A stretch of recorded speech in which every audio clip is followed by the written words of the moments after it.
Let's 接下来即 go. 将出场的是 FunPlus 战队对战 RNG 战队。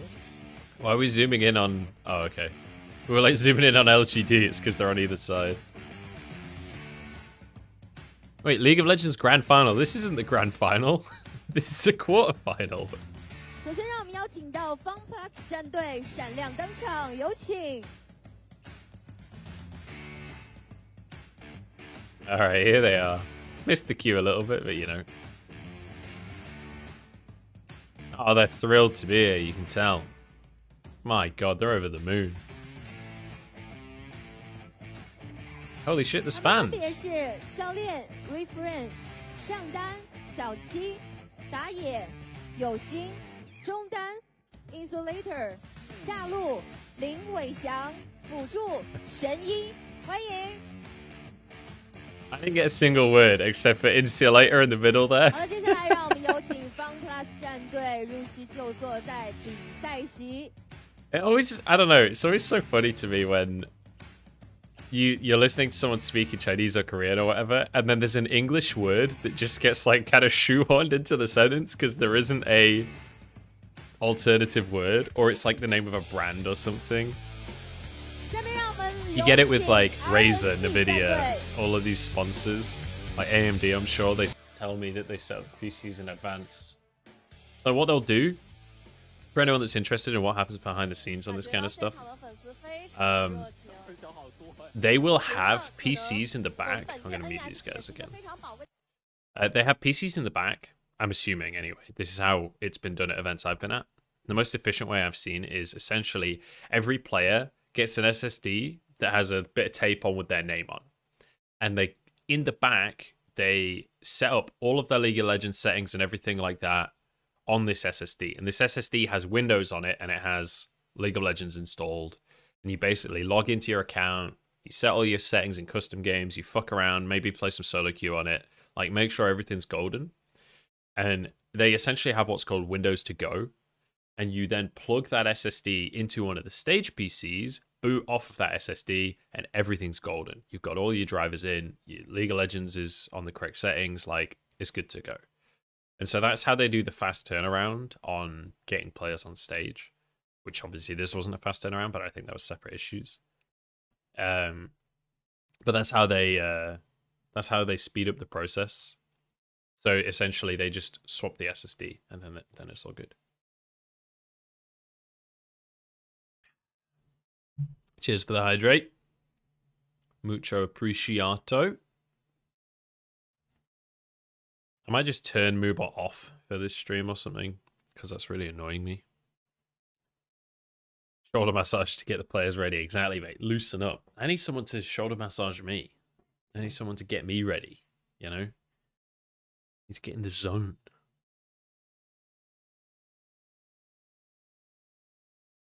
You hate Moobot? Why? It's got a cow noise in the name. How great is that? To be honest, I've never even tried any of the bots, and just Moobot's the one that I'd always heard of, so I just use it. He took my job? How so? Alright, we're into draft. Here we go.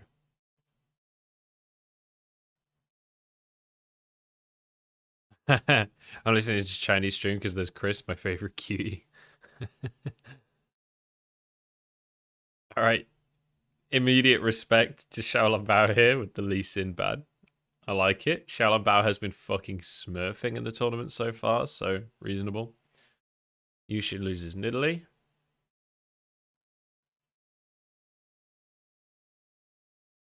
I was posting your links to the chat before.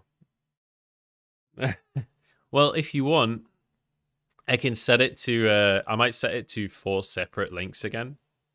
And so it's just an exclamation mark for each one, rather than, because the 4 together seems to be really terrible.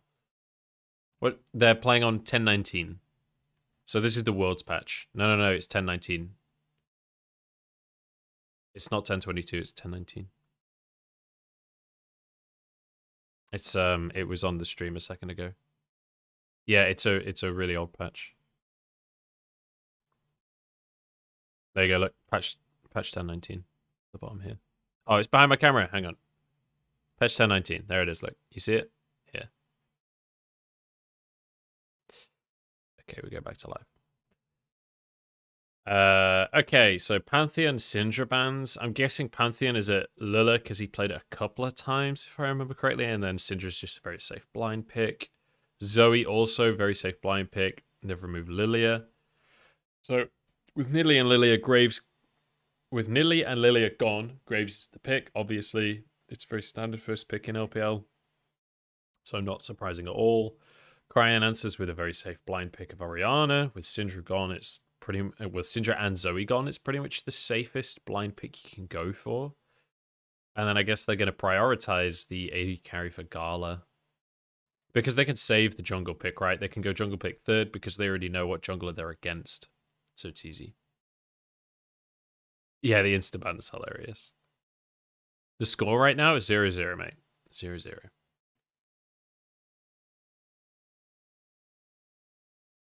The volume balancing is so ass on Huya. Was this match not meant to happen like 12 hours ago? Sort of, yeah. It got delayed, so they did the third match second instead or something. Alright, so is it going to be... Oh, it is locked in. Olaf jungle. What the fuck? And we have a Sett mid. No, Sett top and a Galio. I guess it could be Sett support. Probably Sett top though, right? I don't know. Who fucking knows? This is a weird draft from FPX. Insulator's on Galio. I don't know. I guess we'll find out what the fuck the plan is here. Leona band. It really could be Sett support. I think it's Sett support. I don't see why you blind pick Sett top, right? But I guess it's flex. If they lock in Ornn, then you can just send Sett top. Like, Sett's really good into tanks. Kaisa banned from LWX, no surprises there. But he's still got plenty of options available. He'll just go Jhin or something, I think. Or... Wait, Ashe is still up. You just go Ashe on LWX. And then you just need... How do you get some AP in this comp, man? Unless you get an AP top laner? I don't know. So RNG leaving top for their last pick here. So they want to counter pick top. The bot is different for FPX? What do you mean? Oh, I wouldn't pick Ashe against Olaf. Yeah, true. Lucian would be a weird pick here. Really weird. So it is Sett support then in the end. I guess they've got a bit of AP with the Galio and the Ornn combined. Are they really going to go Lucian for lane? With Sett, I mean, it's strong as fuck, right? You definitely win lane. If you can find fights, like, Sett Lucian is going to destroy people. This is a super weird draft, though. This is a really weird draft. But, you know, I'm down for it. They've got hard engage. They've got both Sett and Ornn want to kind of jump into the fight, and then Galio can follow up. Lucian and Graves should be able to zip around and clap people. But New has Gangplank against an Ornn, so he's chilling. He's just going to be scaling up. This is on the old items, guys. This is old items. I repeat, old items. Do not anticipate lethality on Misfortune. This is going to be BF sword items, probably. This is not the new items. God damn it. So, hang on. Let's... I don't really care about the on-stage stuff. I just kind of want to look at the draft. God damn it. Go away, YouTube overlay. Oh, you can't get rid of it while you're paused? Okay, whatever. How are we thinking about these comps then? So Gangplank obviously wins top. Graves versus Olaf is kind of... I'm pretty sure Olaf wins the 1v1 if he can like close the gap, if he can land a couple of axes. But whether or not that happens, and whether or not they even find themselves in a 1v1, it is pretty unlikely, right?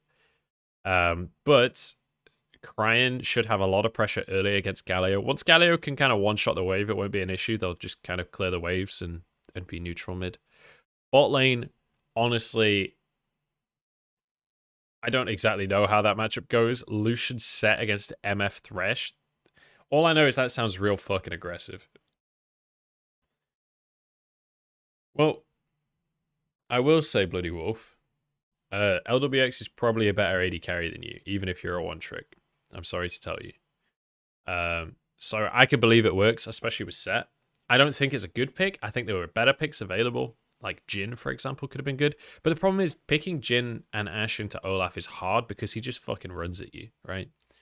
Whereas Lucian is a little bit self-sufficient. I think Ezreal would have been a better pick, honestly. But I think basically the way that FPX were looking at this is that they need some early strength so they can just brute force dragons. That's the way that I'm looking at this composition, right? Because you have Sett, you have Lucian, you have Galio, and you have Graves. All four of these guys would love to fight early for dragons. Like, that sounds fucking great. So, yeah, we'll see. Because on the other side, there's a lot of scaling, right? You do have the Misfortune, who's obviously going to be fine in the early game. But when you've got a Gangplank up in the top side of the map, he doesn't really want to be involved. He just wants to ult. So obviously having the ult for early dragons is nice, but it's not the end of the world. Orianna as well, not going to be too hot until a couple of items come in. So I feel like FPX, they're the ones that should be putting their front foot forward here. But again, all of this tournament so far has been pretty, like, pretty decided by early game shenanigans. Aside from a few games that have been thrown later on, but, like, generally speaking, it's not been down to, oh, this comp should do this, therefore this team wins. Like, a lot of it has been down to who makes less mistakes, who punishes harder, you know? Hey, Jeff, how's it going, man? Honestly, neither of these comps are, like, optimal, honestly, so it's kind of hard to say exactly who's going to win. I would say I favor the scaling on the side of RNG, probably. Because you can have Olaf just as a big brick wall in the front line. He's not going to build, like... I doubt he'll build AD. I think he'll build Cinderhulk, right? I really like this invade from RNG. They're going to begin the game by getting not only the chickens, but then going for red as well. Gala might die. Okay, he's fine. But he's losing so much. Okay, so... I suddenly like that invade a lot less. Because the problem now is that you're really far behind at the bottom lane. Not just in terms of, obviously they're 6 CS down, which is, you know, that sucks. It's not the end of the world, but it's the amount of XP that they've missed there. It means that now the FPX bot lane are both level 2 and can just absolutely dominate that lane. That XP difference is never going to go back. Xiao Bao, obviously, just going to pass straight towards his own red buff because he's cleared Yuxin's red buff already. He wasn't there quick enough, so Yuxin does get the red buff. But he doesn't get the chickens. So ultimately, it was Xiao Bao winning the trade, but Cryin is going to be okay? Question mark? No, he's not. He's down. Yuxin gets the kill. He's low, though. Xiao Bao's coming in. This is what I was talking about. It's not about compositions. It's about absolutely brawling. And Xiao Bao has sort of run it a little bit there, hasn't he? Let's be honest. TP comes through. Holy crap, this is a game. This is a game. Now we're talking. Where was this for the whole tournament? Yuxin's trying to escape. Nice little dodge on the flash hook there, but it's still going to go down. Cryin with the double buff is really, really scary for the side of FPX. LWX, I think, has way overcommitted to this one. He did get 1 kill, but Cryin is going to get another one for himself. Cryin is fucking huge already. I don't want to call it too early, but that was very, very nice for RNG because it was Cryin that got all of the kills. He got all of the buffs at the end of it as well. My goodness. Oh, sorry. Yeah, Cam's in the wrong place. Just shout at me if that happens, guys. Just shout at me. Oh, shit. We got player cams now? I guess I'll... Oh, fuck. I guess I'll move this. This can go here. Oh, look at this! We've got a dragon timer! Oh, you can't see my mouse, but we've got a dragon timer, guys. Can you believe it? We have a dragon timer at the top left of your screen. Ladies and gentlemen, it's a bloody miracle. We're going to know when the dragons are coming up. This is the best news I've heard all day, honestly. Holy moly. Oh, you're going to sleep, Muffins? No worries. Catch you next time, okay? I appreciate you sticking around, even though it's 10 a.m. when you're at. Jeez. Hey, Creator, how's it going, mate? Alright, so Munch hiding the new items. There are no new items here, my friend. None whatsoever.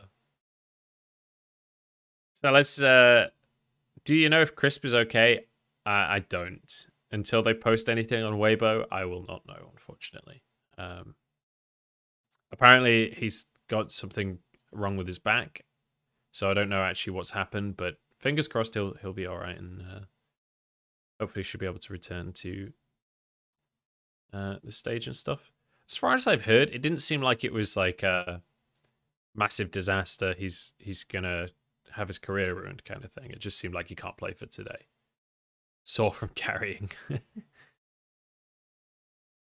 Alright, so one thing I do want to mention is that you remember we were talking about how massively far behind Gala was off of that level 1 play? Well, Gala never roamed. LWX and Shenyi both roamed up. Lele roamed up as well. But Gala was just chilling bot. So that XP deficit that he was at off of the level 1 play, he's now fine again. He's kind of off the back of all of that. He's back in the lane to some extent.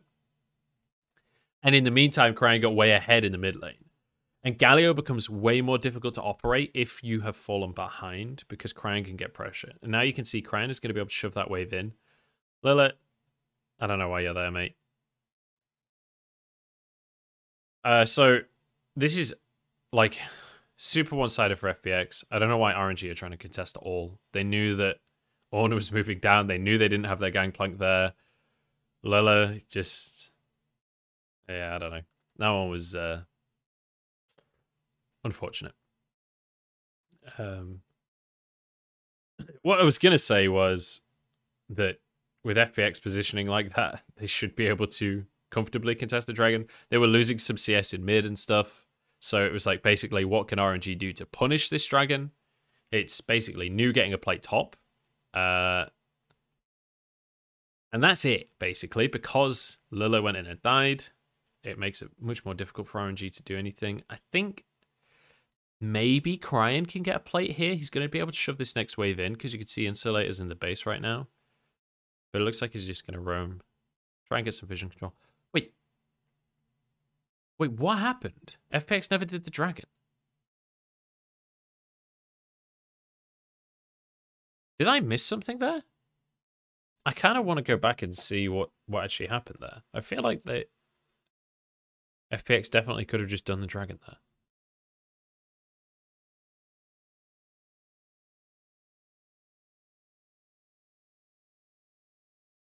Okay, so they chased for this fight. They chased a little too far. Oh, I guess they just decided they were too low. I don't think RNG would have contested that. Okay, so they took a boatload of damage, actually, when they were trying to chase onto... who even did all that damage? I don't know. Wow, okay, well... yeah, I don't know. Hysterics the shy tweet, yeah.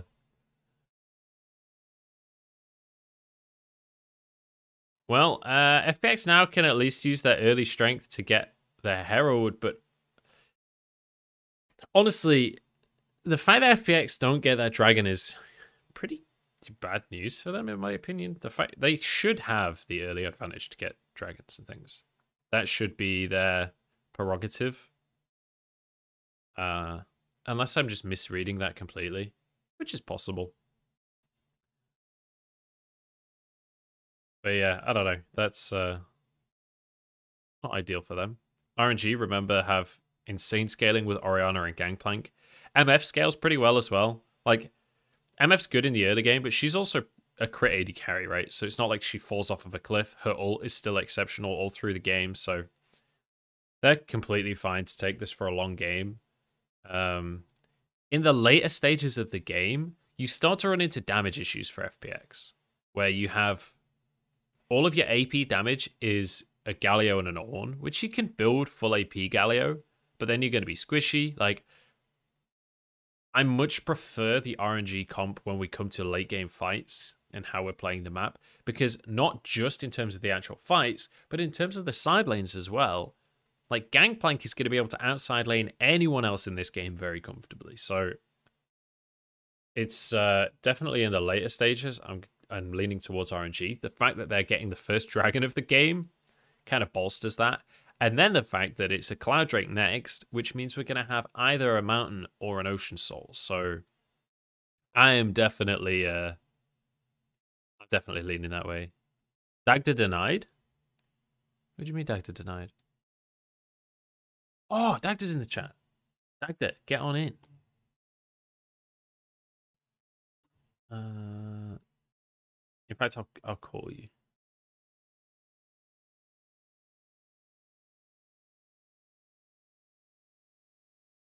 Hey. Hello. How's it going? How you doing, I mate? thought we were going to cast this. I actually completely forgot. I'm not going to lie. Thanks. My bad. Sorry. I was just like, all right, cool. I got my tea, I got my water. And then I look at Discord, he's like live at NEST. I was like, hang on a second. Well, basically, the original plan. Hang on, Insulator's going to die here. Well, there's nothing to say there. The original plan was that we were going to miss the whole thing, and then we were going to go back and cast the VODs. But this game was so delayed that this is the live game. So I was like, oh shit, it's going live. I'm just going to jump on kind of thing. So I kind of... All right. Let's see if I can try and match you with the time. Are you on Huya or? I'm on YouTube. Do you want me to link the YouTube stream that I'm on? Yeah, go for it. Might make it easier. Yeah. And you can let everyone know how incorrect my analysis was. Oh, I only just caught it there. So and it was totally You're pretty much, I think I'm going to be like a second behind you because I'm looking at your stream and it's pretty much the exact same thing that's happening on my YouTube. But okay. Well, there's no delay on my stream, so it shouldn't be that far back. I'm at 146, 7, 8, 9. Yeah, I'm like a second or two behind you. Okay, that's fine. Yeah, it's fine. All right, well, Newt's been caught, but he's got a flash, so he's going to be all right. We're going to... Right, do you know what? Let's cast it. Let's actually cast it. You ready, Dax? You're back in the LPL, ladies and gentlemen. I'm ready. Let's do it. Dagda, I'm gonna put a tweet out saying we're casting the games. And do you want to let everyone know what the fuck's going on right here? Yeah. So I'm obviously only catching up because I've been tossed into the deep end here. But I mean, you're kind of looking, at least from FPX's side, I mean, Lucian falls off kind of the late stages. You're heavily reliant on kind of Graves as being that supplementary damage. You've got the Galio there as well that starts to fall off. So relying on Graves and the Ornn items to try and get you to the late game. But honestly, like RNG's composition, if you get a massive burst combo between the Gangplank and the Orianna plus the Misfortune ultimate over the top of it, that's going to do a lot of work, especially with how fed Ori is. But she still needs kind of more items. Well, this is the kind of fight that FPX have been looking for. They got their wombo combo off. They just haven't really had the damage to finish anyone off. That was such a sad team fight. It was like a floppy team fight. They got everything off, but they just didn't have the damage. Yeah, you can see the setup though, right? Where there is a huge amount of burst damage there. They actually do pick off 2 members there. And don't forget, like for Orianna, she just picked up 2 more kills. So Cryin is massive right now. He's going to be looking realistically, probably with this style of composition, he'll be going towards the Leandre's Torment next, and then in towards something like the Rabadons, and that's where he's going to be like absolutely insanely strong. So that extra gold injection is going to be great. Same when we look towards New, he's still looking to build up towards his 2-3 crit items as well. So you're still waiting for RNG to come online even more. So the fact that they're winning team fights at this stage, where Lucian has his Manamune completed, but he still kind of wants to get to the IE, and you're looking at that Galio as well, who hasn't completed his first item, like RNG are in a great spot. Yeah, they're feeling pretty good, and it's going to be a Mountain Soul as well, which is pretty fantastic for them. They're a little bit ahead on gold, nothing like insane, but good enough, right? That the fact that they're ahead at all is a really good sign. Also, Cryan's got 5 kills, guys. That's pretty great. Cryin is feeling fantastic this game. And Ori's love short-range compositions, right? Because it's just like, cool, I'm going to pop my ball down and you can't move anywhere in this fight. So now you got Graves who's short-range, Galio is in on top of you, Lucian short-range. Like, this is the type of style of fighting that just Orianna thrives in. So these team fights are the potential to just look great for RNG. I'm certainly leaning the way of RNG right now. That has to be said. But it's not over for FPX, because at the end of the day, this is the kind of composition that if they find one person caught out, they've got the Ornn, they've got Sett that can pull people away. You know, get the insect with the Prowler's Claw. Oh, wait, no, hang on.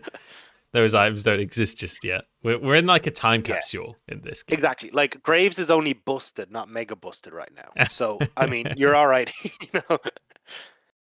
All right, well, Herald is the call right now. Shalom Bao already using his ult here, which is not ideal for RNG, but you know what?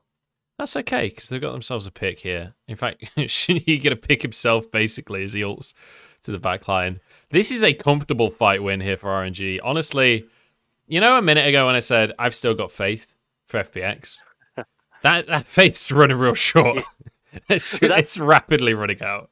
Yeah, and you can see the problems with FPX there is like, although they've got this really, really good front to back style of fight, that if you've got like the Gangplank ult that's zoning away the short range backline, you've got the Orianna ball that's doing the same, even the likes of the Misfortune ult, which wasn't using that fight. Like, there's so many tools for them to actually spread out FPX, and then it becomes really difficult for you to actually try and fight that front to back style that you're looking for on FPX's side. And now they're going to be able to grab themselves a turret as well. This will be the second turret of the game, but you know, every turret counts at the end of the day. I love the way as well, every time we have a new fight, Cryin just gets 2 more kills. Yeah. Every single fight is just like Cryin. It's just like, all right, guys, look, I'm going to carry this game. I don't agree with the Morello purchase here, or that he's going for. I really do prefer the Leandries, because Galio, Gangplank, Sett all end up super tanky. But at this stage, I mean, he's got so much gold, it doesn't really matter. Yeah, and it's kind of like, it's one of those things that compounds on itself, right? Orianna's got 7 kills now, but Orianna got 2 kills in the first fight. So then the next fight, Orianna is that much bigger than everyone else that she's probably going to get the kills in the next fight. And they're probably going to get the kills in the next fight. And it kind of just doubles down on itself. I'm not going to lie. Shenyi, you're not having a great game, mate. It has to be said. That is oh, no. kind of a mean ult from Gala, honestly. I don't think that was even worth, but Gala's just like, who cares? I just want another kill. He's sick, he's sick of playing support. Yeah, there's nothing there for the next minute 30, so he'll have his ult back up for Dragon. It's a nice little kill. Probably get some pressure on this mid lane turret as well. Now, Insulator will get some damage on the top lane, but Rift Herald in mid, they can just run through mid lane here and do so much work as RNG. Like, this is pretty much disaster for FPX. Yeah, they're going to get 2 towers here. By the way, Nu is pushing in the bottom side at the same time. Gala's pulled out of the fight to safety. Cryin going to get blocked by Shalom Bao here as Shao 7 goes in. Here comes a Galio ult as well, but Ragnarok says no. And you know, again, floppy is the word. Floppy is the word for everything that FPX have tried this game.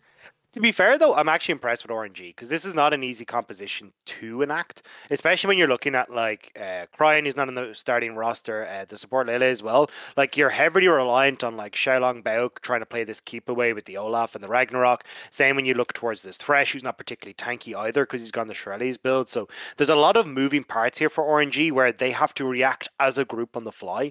So their ability to actually play these fights has been super impressive when FPX, as you said, they've got an easier comp of front to back, throwing the Ornn, tossing the Galio, but RNG are playing really well around their range and just abusing the power that they have in the likes of these ultimates that are on their carries. I love this from Cryin as well, as he's just like, you know what, you don't get anything. You don't even get to invade our Krugs. I'm going to take all of the Krugs off of you as well. Now he gets to side lane. You got new side laning in the bottom half of the map as well. In the meantime, Shalom Bao is already making headway on the 3rd Drake of the game. And, well, there's a blue trinket, so FPX knows about it, but I don't think there's a whole lot they can do about it. You can see LWX moving in. Who's going to... I guess hope for a miracle steal, but Smite exists, so although the Smite was a little early, but either way, it's fine. That's 3 dragons, that's soul point. I mean, and think about it, right? You're cool. You've got your second item nearly completed for the Lucian. Manamune Essence, is completed. Manamune Essence Reaver, super strong for Lucian. LWX is really strong. Problem is your Galio's only on a single item versus the 2 items of this Orianna. So in 5 minutes time, when we're looking at that next dragon, like the relative power of RNG is just so far and ahead away of FPX's that I just don't really see how they can even try and they want to make something happen to try and answer for that. Cryin, though, flashes away, gets a shockwave onto Youxin as well, who nearly dies immediately. If this play goes wrong for FPX, I think it's actually game. Nu has just flashed forward to, I guess, Q someone. I'm not sure that was the best flash ever. But in the backline, look at him go. Xiaolongbao is just rampaging through to his death? Maybe not, as in comes Galio, triple knock up here. Taunt not going to quite land onto anyone as Gala's backing away. It looks like FPX are actually going to be able to win out the fight in the end. Nu trying to escape with this one, but he doesn't have flash available, remember. In goes Insulator, taunts everybody up, and they somehow win the fight. Yeah, RNG want to try and play it around the shockwave and the ultimate there from the Gangplank. And once they're both used, FPX rightly go, hang on a second, like, we can just turn onto these, we can get enough damage off, because we don't have to worry about our backline being zoned with that Cannon Barrage and the Shockwave, and they're able to just turn that around. So nice job from FPX on realizing that a lot of those big ultimates that RNG needed to operate their composition weren't actually up and available. The hilarious thing is, like, Xiaolongbao is, like, clearly thinking, we're going in, right? He goes for the, like, just charges at the backline. But the rest of RNG did not have the pressure on the front line that he was thinking they had. So he suddenly just finds himself totally alone on the back half of the fight. Yeah, and you're going to catch it in the replay. Like, this is all really, really nice, but I think at this stage, RNG just back off, because Cannon Barrage down, then you've also got the Shockwave that's down, and now you're chasing onto these carries, which is all well and good, but once FPX group up as 5, they've still got a lot more in the tank, and again, that front-to-back style is so easy to use, so they turn, they deal with Xiaolongbao. He's not actually tanky enough to deal with 4 members. Great job from the FPX support as well to just keep the rest of RNG interested and at bay so they could deal with Xiaolongbao, and then it's just easier for FPX to chase them down because of the champions that they have. Yeah, trading Shenyi for Xiaolongbao, not worthwhile. That is not a good trade for the side of RNG. And I mean, Xiaolongbao is building tanky, right? He's gone for the Knight's Vow, he's got a Cinderhawk, but not tanky enough, I guess. Cullen comes out there. Shenyi's on the side as well. Lele misses the hook, but that's going to be a double knockup from the Ornn. This is turning around for FPX, to be quite honest. Youxin has to ult his way to safety here as Insulator is going to protect him. Xiaolongbao might be able to chase this down. Does have the undertows to keep the slows going. But Dragon's up in 2 minutes, so I guess RNG just playing it a little safe. Yeah, I mean, they didn't commit the Shockwave there from Cryin. There was a lot that they didn't use. I think it was just Lele getting caught out at the end of the day, and they tried to save it, but FPX, another nice pick, and this is what they need to do if they want to try and get back into this. Look at where their side lanes are starting to get into. Top is pushing, bot's now pushing, 1.5 minutes until this dragon. Like, this is a great position for FPX, because RNG now have to clear out these side waves. FPX can move in, they get control, and with how difficult it is for RNG to operate where they don't know where FPX are in this river, it gives a nice little boon to FPX in this next fight. I have to say, I'm feeling a lot better about FPX's chances than I was 5 minutes ago. 5 minutes ago, after that third Drake, I was like, all right, this is doomed already. This is over. When they got the second Herald for RNG, I was like, yeah, let's just go next. Like, let's get this over with. But then that play on the top side, RNG answered the play from FPX, then way overextended to try and make a play of their own, and then FPX got the re-answer on a play that was answered of their own play, if that makes any sense whatsoever.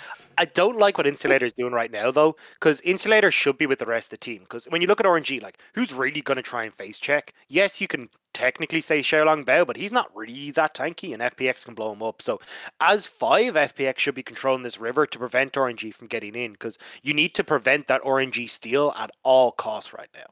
He has moved his way down now, so we've got 20 seconds on the clock until this Drake, and obviously for FPX, this Drake is not that big of a deal. But for RNG, this Drake is the win condition. If they can get one more Drake, they win the game. They're just going to threaten Baron, though. Xiaolonbao's already over there, and it looks like they're going to try and do a cheeky trade. Youxin knows what's going on. He's going to make a move up the river here. RNG were just baiting, though. They want the fight if they can find it. So Baron has been denied. Now FPX, again in position to have control of the Drake, but whether or not they can do it. And you know what, RNG, they're just going to rinse and repeat. Yeah, LWX is taking this dragon, though, and this is actually better for RNG. Look, they realize, hey, look, we can't commit to this river. We can't go in dark, as we were talking about. So let's try and draw them into us. They're going to try and find a pick here onto Youxin. They find it as well. That's the jungler down. Baron could be on the cards as Shenyi. Still has his Haymaker, but he's going to get out just with Dead Man's Plate here. It's a singular pick, but one pick is enough, especially with Shockwave still available. It's going to be very hard for FPX to check into this. Yeah, and again, I mean, you're trying to rely on two of your tanks, well, three of your tanks really, with Sett included, all kind of jumping in the one area. Perfect for Cryin, who's absolutely massive still. They've a lot they can work with here. So, yeah, I think right call here from FPX. They realize they're not really going to be able to contest. They take the mid lane turret, but, I mean, apparently they're going to contest anyway. They're going to contest after the fact. Baron's gone down here. Xiao 7 is incredibly low, but it's going to be traded 1-for-1. It's better than nothing. Insulator gets flashed away by Cryin. That was very nice from Cryin's Orianna there. I think Gala flashed it as well. It was a good effort from Insulator at the end, but ultimately the contest is late. The Baron still goes to RNG. Yeah, that surprised me. I thought they were just either going to contest or to back away. I think they realized at the end Cryin is actually on super low mana, so maybe we can make something work because he doesn't actually have enough for the Shockwave, but a bit late on the call. They do get a tower. RNG, though, get the Baron, which now they can look to push in super heavily and again use these ultimates to zone off FPX from the turrets, because honestly their wave clear isn't actually the strongest against the Baron up team. Yeah, the wave clear is well, it's weak sauce, Dagda. I'm going to just say it how it is. They have basically no wave clear, except for Galio. No McDonald's Szechuan sauce, you know? Yeah, exactly, exactly. This is some weak sauce. This is like the McDonald's curry sauce, you know? It's like, it's okay. It's fine, but it's pretty weak. It's nowhere near as good as like the Szechuan sauce. It's nowhere near as good as the sweet and sour sauce. The sweet and sour sauce, mwah, magnificent. You know? That's what RNG are right now. Well, I mean, look, I'm down for all the sauces, to be perfectly honest. I don't discriminate when it comes to my sauces, but yeah, look, our RNG are definitely in a bit of a saucy position right now. Ornn is pushing in that top side. They need to get this bottom wave in order as well, because they would like to have pressure across the board. At the moment, it's pretty easy for FPX to, as you can see here, look for an engage. Well, never mind. It's really easy. It's not look that easy. I guess in the meantime, New is just going to take towers here. He's on Gangplank. He's got a Baron buff. I guess Xiao 7 is going to try and find a 1v1. I don't know if you ever get to kill the Gangplank, though. Let's be honest here. He's got oranges. He's still got his flash available. Their best bet was to try and take that opportunity they had with New pushing topside, bot wave in position, and look for that fight. But Xiao 7 not able to connect that ult is a disaster. Insulator is bot right now for some reason. He does have his teleport available, but RNG pushing all the way towards the inhib means that you see Xiao 7 has to back away a little bit. With this minion wave, New should be able to finish off the top tier 2. One more hit would do the trick. And that is suddenly another massive bit of pressure coming out from RNG, because now they have complete and utter ownership of FPX's top half of the jungle. Yeah, and Insulator is still pushing in the bot side, so I'm curious to see how RNG start to try and close this one out. You are now have the Galio backing as they realize, oh crap, I think we bit off more than we can chew here. Well, Shenyi wants to get on behind here. The TP comes through from Insulator. He is one speedy gargoyle. He's going to look for a taunt, but in fact, he's not going to find anything because he's hooked and it should be taken down. The Shockwave is a little early, but it doesn't matter. In goes Shenyi, but it's too little and it's way too late. Undertow over the wall, and Xiao 7 will not get away because Xiaolonbao is on the case right here. He's going to chase him down as the Viking. In fact, there's a blast going, so he's like, you know what? You can live another day, Goat God. It doesn't matter. I'm just going to take your base. And look, I mean, that was a perfect fight for RNG. If you've got FPX who are trying to fight you on multiple fronts, let's just stop them backs here. Ornn versus Thresh, the ultimate 1v1. He's going to die to Sunfire Cape, I think, there. But that might just be game. Xiao 7 has TP, but he's on 1 HP, so it doesn't matter. New's going to push in here. First tower goes down. Looks like they managed to hold on. Did you see the W damage from Cryin at the end of that? What on earth? I mean, look, Cryin is massive, and this is what we're talking about, right? If you as FPX are trying to follow up on Insulator there, like in theory, that's a great call because if you can close that gap, maybe you're in good shape. But I'm gonna hold on here. Shea 7 has TP'd with no ult and no flash and no hope. So I'm gonna go back to my point. That's because hope's on EDG, mate. True. But what I was trying to say was if you're trying to chase these guys down, right? You're trying to wade through an MF ult. You're trying to wade through the Orianna ult as well. That's just constantly threatening. You see the second LWX goes in, who's the most fed member on FPX. He just gets blown up instantly. Now, FPX on time should be able to grab this dragon, which again delays that Mountain Soul. But at the end of the day, I think RNG are still pretty happy. They've got the base cracked open. They'll be able to shove in, and honestly, the Baron in a minute and a half is more interesting for those guys. Yeah. And, you know, the dragon is like a consolation prize at this point. It's like if you ever watched Jackie Chan Animated Adventures, the first season was all about these talismans, right? And the talismans gave you these powers, and it was super cool. But then, as the seasons went on, the talismans became less and less impactful because there was other stuff that gave you way better powers. And then there's this one scene on like season 3 or something where the bad guys get the talismans, but nobody cares because the power creep was so insane between seasons that the talismans were basically useless at that point. So that's what that Mandrake is. It's a talisman, you know? And we're not in season 1 anymore. Yeah. Gotcha. I think. You're welcome. Hook there onto Sha 7. That is not good. Ornn ult being down is kind of disastrous for FPX. Yeah, I mean, Xiao's been throwing these around a bit willy-nilly. Like, I prefer to see him hang on for a little bit because they are so key. Like, they need to set up some kind of combo where it's like Insulator on a flank in with the ult from the Ornn, so that then you get this CC chain so they can insta-burst Gala and Cryin, and then they have a chance. But otherwise, like, they're just running the risk of being outranged here, and you can see they're not really having any luck trying to get in here. All right, well, they've got supers in the mid lane. There's only one Nexus tower. I do feel like maybe you just send New to the bot lane here, though. You have TP, you're Gangplank anyway. Like, maybe get some pressure on the map. Because now, RNG are kind of... The biggest problem for RNG is that they actually need all 5 members because they want this, like, zone control coming through with both the Gangplank ult and the Orianna. Like, they need to be able to burn through this FPX team at the right time. And if you've got to wait for the Gangplank ult, it just gives FPX that time to get into River. And RNG really want to make sure they're controlling these chokes. Yeah, I mean, they've dropped the Gangplank ult, and they're trying to chase down for more. Yeah, this is the same problem we saw on top side. Like, if FPX turn here, you're in big trouble. It might be. In comes the Flay Haymaker across the team as well as Galio slams into the scene here. Good taunt from Insulator, sorry. And he is going to go down for his trouble, but maybe the team can turn this one around. LWX is still alive. The health bars are low. In goes LWX onto the back line, and it's going to be just about enough. Cryin surviving, though. On the meantime, it's going to be 1v1 with the support. The minions finish him off, and Yuxin is the only player remaining. Again, RNG are overcommitting so hard with these ults to try and chase down FPX. They just need to wait it out. Like, go back towards Baron, rinse and repeat. You've got everything that you need out of FPX. They're looking to fight, though, and again, they end up throwing. Now, Yuxin is getting a chance to clear out these waves. They'll be able to get control over this Baron area, and that makes it really difficult for RNG to enter into River to try and contest this Baron. This is incredibly sad for the side of RNG, I'm not gonna lie. They have had control for the vast majority of this game. They have 3 dragons, but they've lost the last 2 in a row, and these fights are going disastrously. The supers in the mid lane are not going to get in time. They're not going to get any work done. And it feels like they're slowly but surely losing control of the game. And, you know, at the start, I was saying that the scaling advantage would go to RNG, but with the way these fights are going, maybe I was just straight up wrong on that one.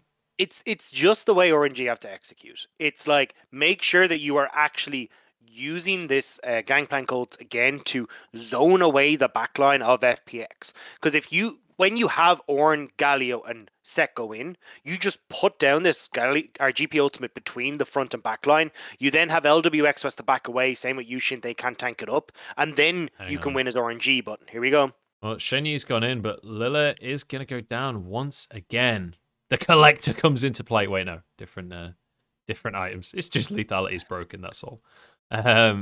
But again, like I feel like every single fight starts with Lillia just getting wrecked, basically. Yeah. I mean, like the build he's gone is super squishy, and the way that he's building isn't wrong. It's use the Shirelias again to make that distance even larger, so LWX can't get in unless he is culling. Youxin is just chasing the fight constantly, and it can work out. But I mean, FPX are doing such a good job here. Yeah, they're looking for Cryin here. Shockwave onto 3, but it's easily done when there's 4 sat right on top of you. With Cryin down, though, this is bad news bears for RNG because they would love to get this dragon that's spawning in 9 seconds, but they are not going to be allowed. Gala still has his ult. If he could get something magical, but no, has to back away. Insulator threatening the taunt there. And now onto the dragon they go. This is going to be 3 Mountain Drakes back to back. They have an Ornn on the team as well. How have they done it? FPX very much in control now. Yeah, look, the RNG, they were playing so well, and we were even saying, like, this is exactly how RNG wants to play this composition. It's kind of difficult to do, but they understand all the moving parts, and they're all working in tandem. It's great. And then the last, like, 4 fights have just been like, gung-ho, let's throw everything in the kitchen sink at FPX, and they're just getting it all tossed back at them because FPX are bigger, burnier, and stronger. So it's not the way they want to approach this. They have to play it smart, and unfortunately for RNG, they just have been going for, like Lele going for this flash hook in the last fight, means that now you've got FPX who can find these flanking routes, which makes it so difficult for Cryin and Gala to set up for their own, well, Gala's ult, trying to find ball positioning for Cryin. It's all just ends up super messy, and they want to go for these front-to-back fights, because as we were saying before, the whole game plan here for RNG is Gangplank ult and Orianna ult to zone away LWX and Lucian, and then you deal with the front line, and then you can deal with the back line afterwards. But right now, they're not doing that, and it's making it so much harder for RNG. Yeah, it's, I don't know. I feel like we may have had kind of a warped version of the game happening earlier on, where it was like, yes, RNG were winning the fights, but maybe it was more a matter of, hey, we won the ridiculous fight at Dragon right at the start of the game. We were just so far ahead that we could just run at them. And now they're continuing to go like, hey, I'm just going to run at them, except they're not massively far ahead actually anymore. Misunderstood, Munch. What happened was RNG were winning because I wasn't casting. And the second I started casting, the they curse started of losing. RNG.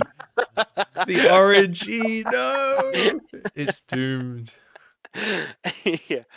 Well, but yeah, I mean, look, now FPX are in a good spot. They're the ones with Baron, difficult for RNG to deal with. Shenyi, I mean, if he's just able to run away, the rest of FPX should just run through this base. Like, they should not be chasing. They should just be looking at this tower mid. I don't know why they're trying to chase here.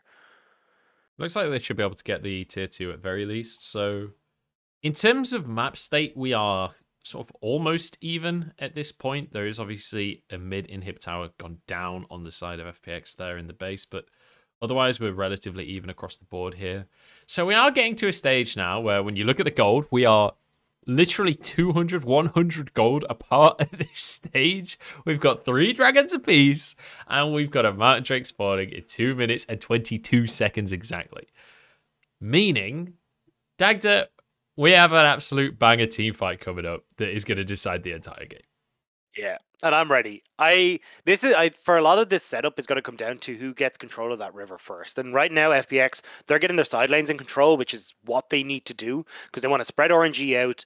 FPX move in, they get vision in this bottom side jungle, they get vision river, and then it makes it very difficult for RNG to approach this dragon. And then FPX can look for these crazy flanks with Shenyi, having all that follow-up CC to close the gap very quickly in RNG and find the fight that they want. Oh, we're going to have to find out. Here we go. Looks like the battlefield might be the top tier 2 after all. Still 1:30 until that Drake, and FPX just going to be using this Baron until then to try and get whatever they can out of the situation. I have to assume that the Baron is about to run out. I didn't see a timer on a player there, but it feels like it's been a while at this point. I agree, yeah, it's gone at this stage. I want to take a quick look, though, before we get into this Dragon at items. Because, like, I'm looking at Cryin has got the Spellbinder now. He has the Zhonya's, which is great. I hate the Spellbinder and the Morello. Certainly, the Oblivion Orb is much more of a mid-game focus build. Completed the Morello when you don't really need to, not a huge amount of healing on the opposite side. The Spellbinder is also a mid-game focus build, and we are very clearly, we're going to hit the late game in this fight, or in this game, so I would prefer the likes of the Rabadons and stuff. So I'm not a fan of Cryine's build. It does mean that he's a little bit weaker than he should be as an Orianna. And when you look across the Oh other side, no. like LWX Gala is 1v1 with LWX. That's not meant to be how this happens. In comes Galio, knocks them all up. It's actually gone wrong for RNG. I cannot believe it. But I think they might have lost this game. Shenyi getting 1v1 by Xiaolong Bao, but actually, Xiaolong Bao's going to be able to get out of there. I guess he is Olaf at the end of the day. But look, there are minions in the base. In comes LWX. They're going to tear through this bottom inhib. They might be able to just end the game right here because Xiaolong Bao is still in the mid lane for some reason as his support gets absolutely destroyed by the likes of FPX. My God, I cannot believe FPX just won this. This is actually criminal that they managed to get away with this game. This is so sad. I mean, like RNG had been playing the game so well, where they were like, okay, like we know what we're here for. We've got this. Like the early game should not have gone well as it did for RNG. Like they didn't really have the tools. Like losing topside, at least when it comes to the push and stuff like that. You got bot side as well, which once you've got the Manamune completed from Lucian, he does so much work off of just the 2 items. Like the mid game really should have been in favor of FPX, and then we get to the mid game, somehow RNG are ahead, and they're playing their composition super well with this zone control between the MF, the Orianna, and the Gangplank. And then they just decided, you know what? Why do we need to let Gala set up with the ultimate? Why don't we just try and chase them down every opportunity we get? Because like the way the composition works is like, this is our spot, this is where we're fighting, and we're not leaving from this. So like objectives and stuff like that is great for them, because the Gangplank ults, you can throw down the cannon barrage. Again, you get rid of the Lucian, you force back the Graves, or you force them to clump up all together with the front line, and then you got the Orianna ult, which can do wonders. Or again, you got this Orianna ball that's zoning away the back line, because Galio can't really get access to the Orianna and stuff like this, but they just didn't play to the strengths of their composition once they got past that mid game, and then opting into some really weird mid game orientated builds when they were clearly going towards a late game just was really strange to me. Yeah, I mean, also that final fight was nothing to do with items, nothing to do with scaling, nothing to do with compositions. Yeah. Gala and LWX somehow ended up in a 1v1. I don't know how that happens at 40 minutes into the game when Dragon Soul is about to spawn. Like, I mean, we'll see it at the end of the highlights, but geez. Yeah. So you missed this one, Dagda. This first fight, so that looks like just a gank, right? But it went on and on for so long. This just absolute chaos. And then LWX goes in. He's like, all right, we got this. Jumps in with the heal and then just kills himself. Yeah, but that's because every time there was a fight, Cryin had to get 2 kills. So I'm assuming this is where he picks up his second kill. This was the first 2, yeah. Yeah, so there you go. There's 2. And then every fight from then, he just picked up 2 as well. So honestly, like, Cryin was in a great position here to try and play this. But I can't really just put the blame onto Cryin. Like, I don't agree with some of his build and stuff, but other than that, like, this was RNG not playing to the strengths of the composition. And no matter how good you are in Orianna, if you've got like Sett coming in one way, you've got the Galio coming in another, and an Ornn tossing the ram in your face, like, you've got nowhere that you can actually position that ball correctly to have a winning fight. So realistically, it's on RNG to get that position to allow Cryin to win, and unfortunately that just wasn't the case. Yeah, unlucky dash at the end there from LWX as well, but there was a lot of situations where we saw just players from FPX getting picked off in the early game, but the later in the game it got, the more it felt like LWX were way more coordinated in these team fights and had a much clearer game plan of like what they actually needed to achieve. Like Insulator played exceptionally well on this Galio as well. Like multiple fights, he was a clear MVP in the skirmishes. I agree. And I mean, it was an easier comp to execute. It just makes it all much handier to make sure you're able to get what you need. Like, you got the front to back pretty handily. Ornn into the Galio follow-up, even with Sett coming into setup as well, as you can see in this replay here. Like, FPX's composition had a very clear identity. And it just meant that when RNG messed up, it was very easy for them to turn around, because they're like, here, we've got plenty of these long-range engages that we can use between the Ornn, even the flashes coming in from Insulator and Shenyi. It meant that they just were so well set up to punish the mistakes from RNG. Yeah. This that was like the hero flash right there from LWX. If that works, if he gets like one more auto out, that's the solo quadra kill insane play, right? But Yeah, but it didn't work. just no Zanyas. That was all. If there was no Zanyas there, that would have been like, oh my god, he's got nuts. But no, they had to ground him again real quick. I mean, you don't generally go Zonyas on Lucian, which is always going to be an issue with those kinds of plays. But yeah, all right, posture check in the chat. My posture's fine, mate. I'm sat up. I was just leaning forwards to look at the screen, that's all. Yeah, I mean, Cryine's items were not great, but Leo Dog in chat is like, why does Cryin miss-itemize so badly on Munchables? I don't know, mate. I'm not crying. I don't know what to tell you, mate. The build I would have loved to see him gone was like get the Ludens into the Andries, into the Rabadons, or even a Void Staff, depending on the itemization. But like that would have been the ideal build for me in that one. Like seeing that early Morellos wasn't worth it. Like because the Oblivion Orb gives you flat M-Pen, it's just not quite as strong. But Dagda, didn't it give you like little pangs in your heart of like, LPL, I did miss it. It may not be perfect, but god damn it, it's what he wanted to build. Yeah. Someone told him he needed to build a book and he wasn't allowed to get Magi's, so you know. Yeah, exactly. Well, that's gonna be game one. And that was a good game, actually. That was a really fun game to watch. I hope that this series continues in the way that it started. Game one of this series? Or what's the plan? Okay, cool. They started at 8 AM today. Yeah, it is now 3:40 PM. So they're 8 hours ahead of us. Yeah. So I mean, so it's getting on for midnight for them. Yeah. And they're just in game number one. You can kind of see it in their faces, honestly, a little bit, but they seemed happy. I mean, I'd be happy casting that game as well. In fact, I speaking from experience, I was happy after casting that game. So there you go. All right. I guess we've got an ad break. How do we do this on a personal stream? Do we do a break in between the games? Do you want a break, Rob? I'm okay. I'm good to keep chatting. Do you want me to get you a coffee? Do we want to tease our next bevy with the boys? Well, see, I was toying with the idea of that earlier, and I was trying to think of clues I could give without giving it all away. But we've got some very exciting episodes in the pipeline. Let me tell you. Woo! Dagda, hit him with it. What am I teasing? Am I teasing? Yeah. Unless, all right. I mean, let's not say anything too. I don't want to give it away. I don't want to give the game away. It's a throwback to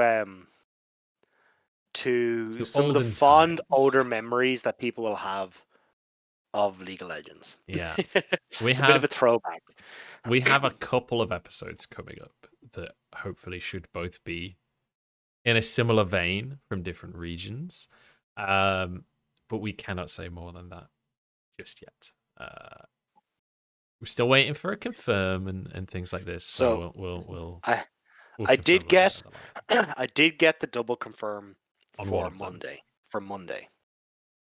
Oh, did you? Yeah, just got it there. So do we have a double confirm then? It looks like it. I mean, my goodness, that is exciting. All right, I don't want to give the game away yet. But it's gonna be good. One of the people is super busy with off season, so we have to make sure that his schedule is all good. We don't want to give it away. We're gonna we'll announce it once we're absolutely sure that it's concrete.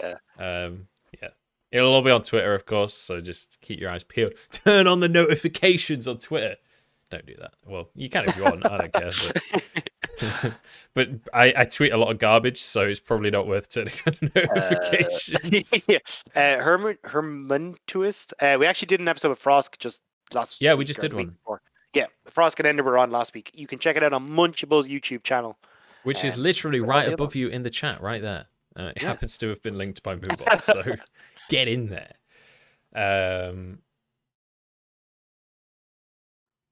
But yeah. Okay, I got the second confirm as we were speaking. So that's very exciting. You guys should be very excited. I wish I could tell you more without giving the game away. It's gonna be good. So I guess the stream's gonna go into a break. I kind of need a bathroom. I'm not gonna lie. Okay. So I think I'm going to go to the bathroom because, you know, free country and all that. I can do what I want, Dagda. You can't stop me. Chat, you can't stop me. Nobody can stop me. I will say, we're currently at 117 viewers right now, which is Spartan 117, which happens to be on my can of Monster. If that isn't destiny, I don't know what is. It's officially a Halo stream, ladies and gentlemen. All right, let's go. Let's do it. What's your favorite Spartan, Dagda? Leonidas. Leonidas, yeah.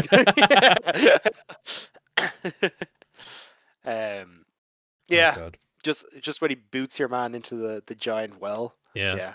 I'm For all no about reason, that. by the way. That guy's a messenger. Like, what the fuck? Yeah. Like, diplomatically speaking, that's a massive faux pas. Yeah, but he was also, don't shoot the messenger, which I appreciate. He didn't shoot the messenger. That's true. He just did kick him.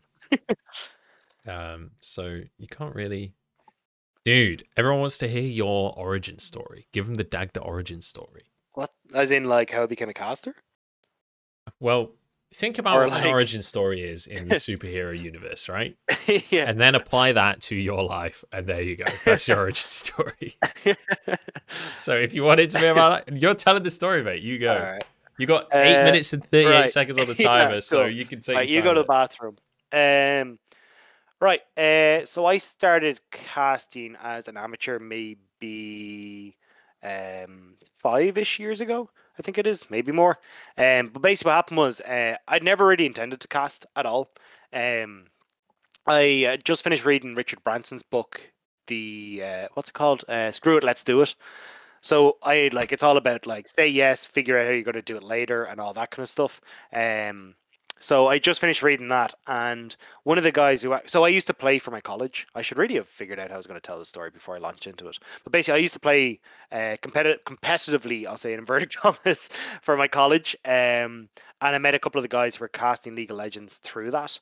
So they eventually turned around when one of the guys was sick and was like, "Hey, look, Rob, I know you stepped away from playing for the college because it's your final year of university. But we were wondering if you wanted to come on as a guest because we're struggling to find a caster and we just really need one for tonight's game." And I just finished Screw It, Let's Do It. So I was like, I can't really say no, even though every single fiber of my being was like, no, please don't. I don't want to jump up in front of even I think it was 9 people, 10 people maybe in the Twitch chat. I was like, I don't want to do this. I don't know anything. I'm going to sound like an idiot. But I was like, right, I've just finished this book, so I better say yes. And the guys came back and were like, do you know what? You weren't horrific. You weren't terrible. I was like, thanks. Like, any chance you're interested in doing this again? It's like, yeah, I'll give it a shot. So that eventually started me doing some small casts in Dublin, in Ireland, which was more like mostly online. And then every so often we'd rent this basement and we'd do maybe 100 to 200 person LAN event. And I'd do the casting from there. Now, that casting was probably the toughest casting I've ever had, because it would just be you start at 10 a.m. in the morning and you just go till it's over. So it could be 10, 11 p.m. before you're done. There's someone, I remember one of the people working there was feeding me chicken nuggets as I'm in the middle of casting because I hadn't had time to go for lunch. It was hard. And then we'd all go out and get absolutely hammered that night as well before we went, because we'd go for a few drinks and stuff, but you'd have to be back in to cast on the Sunday. But I also lived an hour and a half away from where the hotel was. So you'd finish drinking 3, I'd get home about 5, and I'd have to get back up at about 8 to come back in to go and cast again. So it was an absolute mess. But luckily enough, the ride offices are just around the corner from where we were doing it. So we'd end up with a couple of riders that would come in and they'd have some fun and chat away to us and stuff like that. And eventually, the Irish scene, Riot decided they wanted to pair it with the UK scene. So they did the UK and Ireland Premiership, and they asked me to go over and cast that because I was one of the few casters that was a colour caster in Ireland. And then I moved over, I did that event, and they're like, hey, we actually like you. We need an analyst for a event that's working over in Sweden. Is like any chance you're interested. And at this stage, I'd finished my university and I was working in finance. I was working for BNY Mellon in CLOs, if anyone is a finance head. And then I was kind of like, hell yeah. So I booked some time off, went over to Sweden. And then from Sweden, they were like, hey, we've got EU Masters that's coming up. Any chance you're interested in coming on board for this? And I did the first week of the play-ins because Foxdrop couldn't do it. Foxdrop wasn't quite able to do the first week, so I jumped over to the UK to do the first week. And then from there, I got more involved with EU Masters and eventually I ended up at LPL. So that's kind of my origin story for casting. I never really intended it to happen. It was just kind of I was there working in finance and eventually got to the stage where I was earning more money from casting and I was quote unquote sick a lot in work. So then I could go to all these casting events. So I was like, what am I doing? I'm just gonna go and actually cast. So yeah, that's where my casting story comes from. But hey Andy, how's it going? Sorry, you missed my story time with Dagda. Just talking about my start. Are you happy with your career choice? Definitely. It was super stressful because so I left my job in the bank in 2019. So from 2019 until I actually joined an LPL, like I wasn't getting as much work as I was hoping for. I was like, if the interview for LPL hadn't gone well, I was going to have to pack my bags and kind of get out of casting, at least from a full-time position, because like I did some so before I joined the LPL, I was casting 8 different games. So I was like hosting for CS:GO. I was doing a whole heap of different stuff there as well with like Auto Chess, TFT, Rocket League. What else was I doing? Obviously League, Overwatch. So it was basically just like whatever job I could do. Fortnite as well. I was like, whatever job I could do, I was jumping into because I just needed the money. But I was getting to the stage where I was like, I'm actually not making as much as I was hoping to here. The bank account's going low, so I definitely need a second source of income, or at least to go back even part time working. But luckily enough, I got the LPL, which has been absolutely fantastic. So I'm glad that that has worked out. Must be pretty good at chatting then. I definitely do like chatting. It works as someone whose entire job is to just talk that I can. But yeah.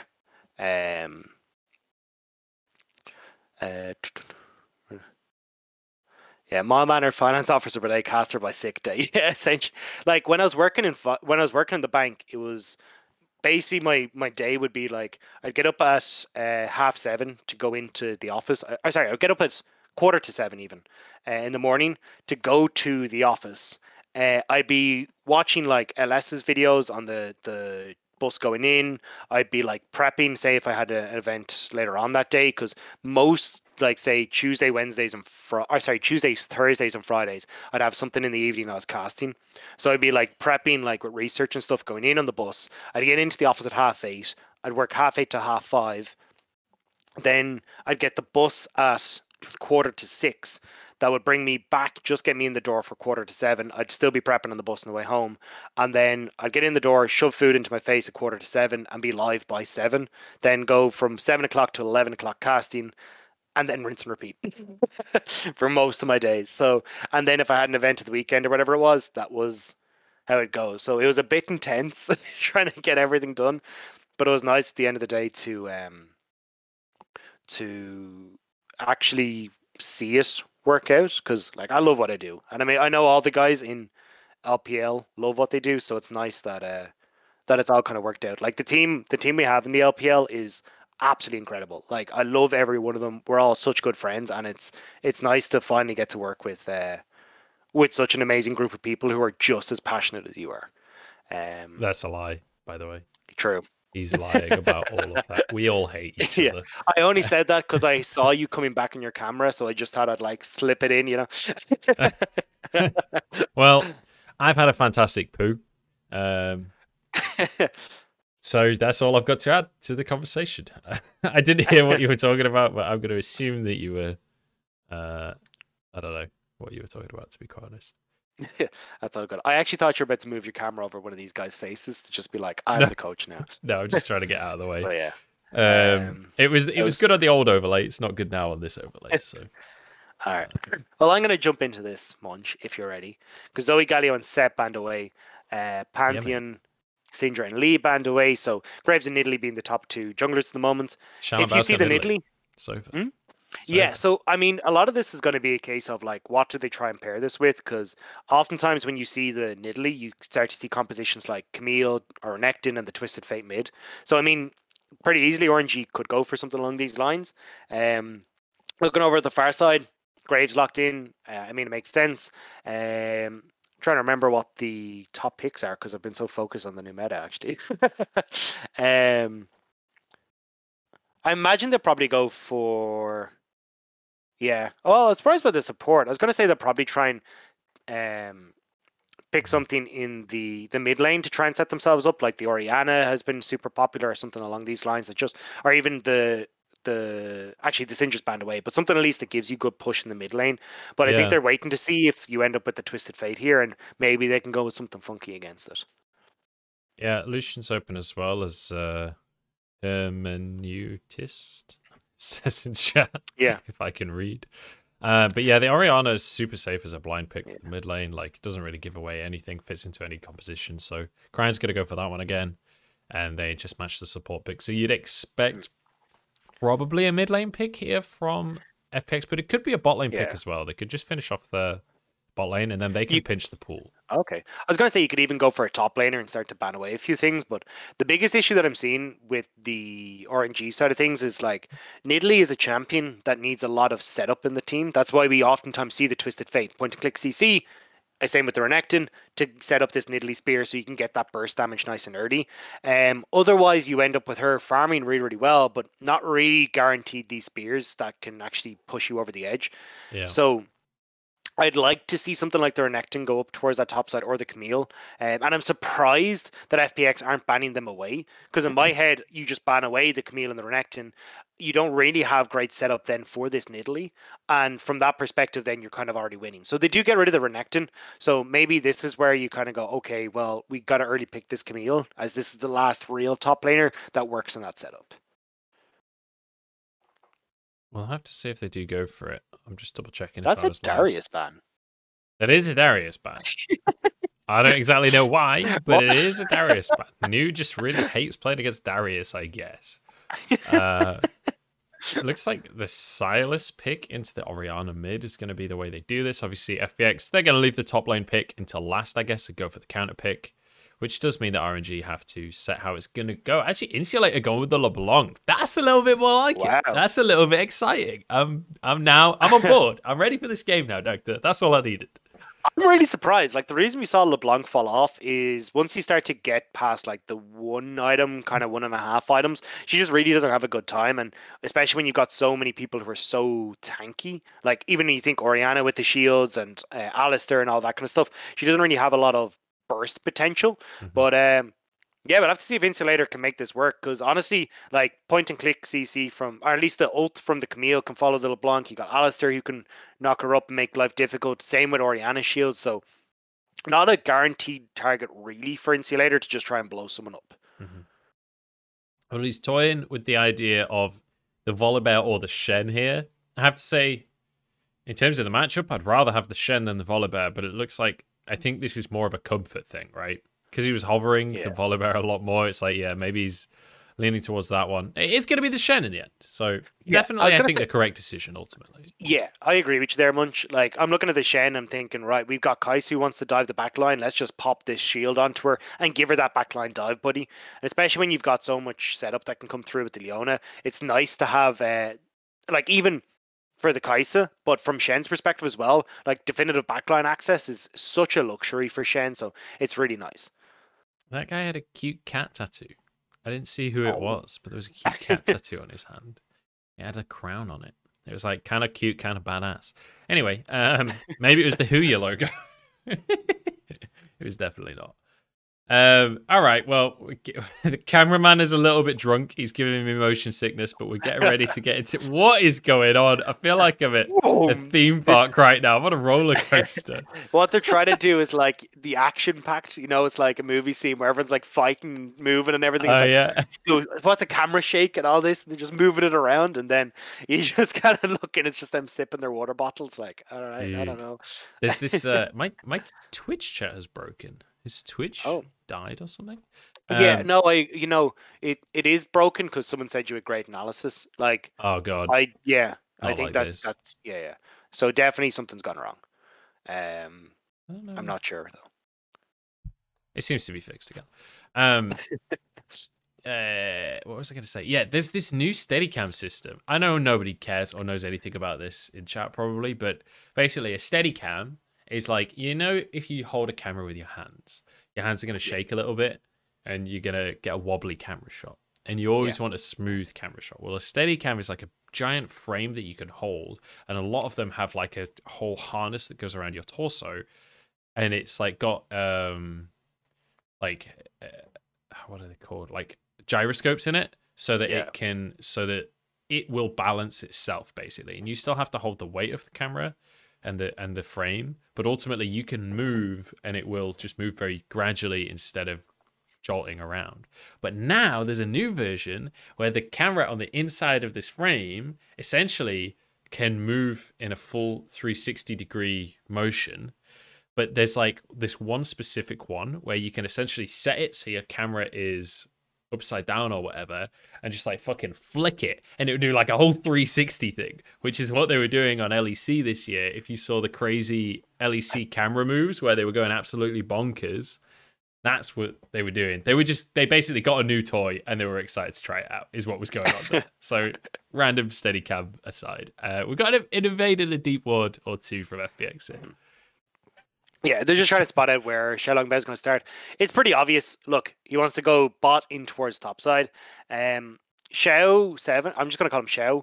Actually, probably not a bad idea because there's so many Xiaos in LPL. Xiao 7 is going to need to let himself get pushed in because the last thing he wants to do is overextend. Now, New usually takes the tactical sweep level 1, so by default tends to push a certain extent, but certainly Xiao 7 does not want to be overextending this lane because it's such an easy setup for Xiaolongbao.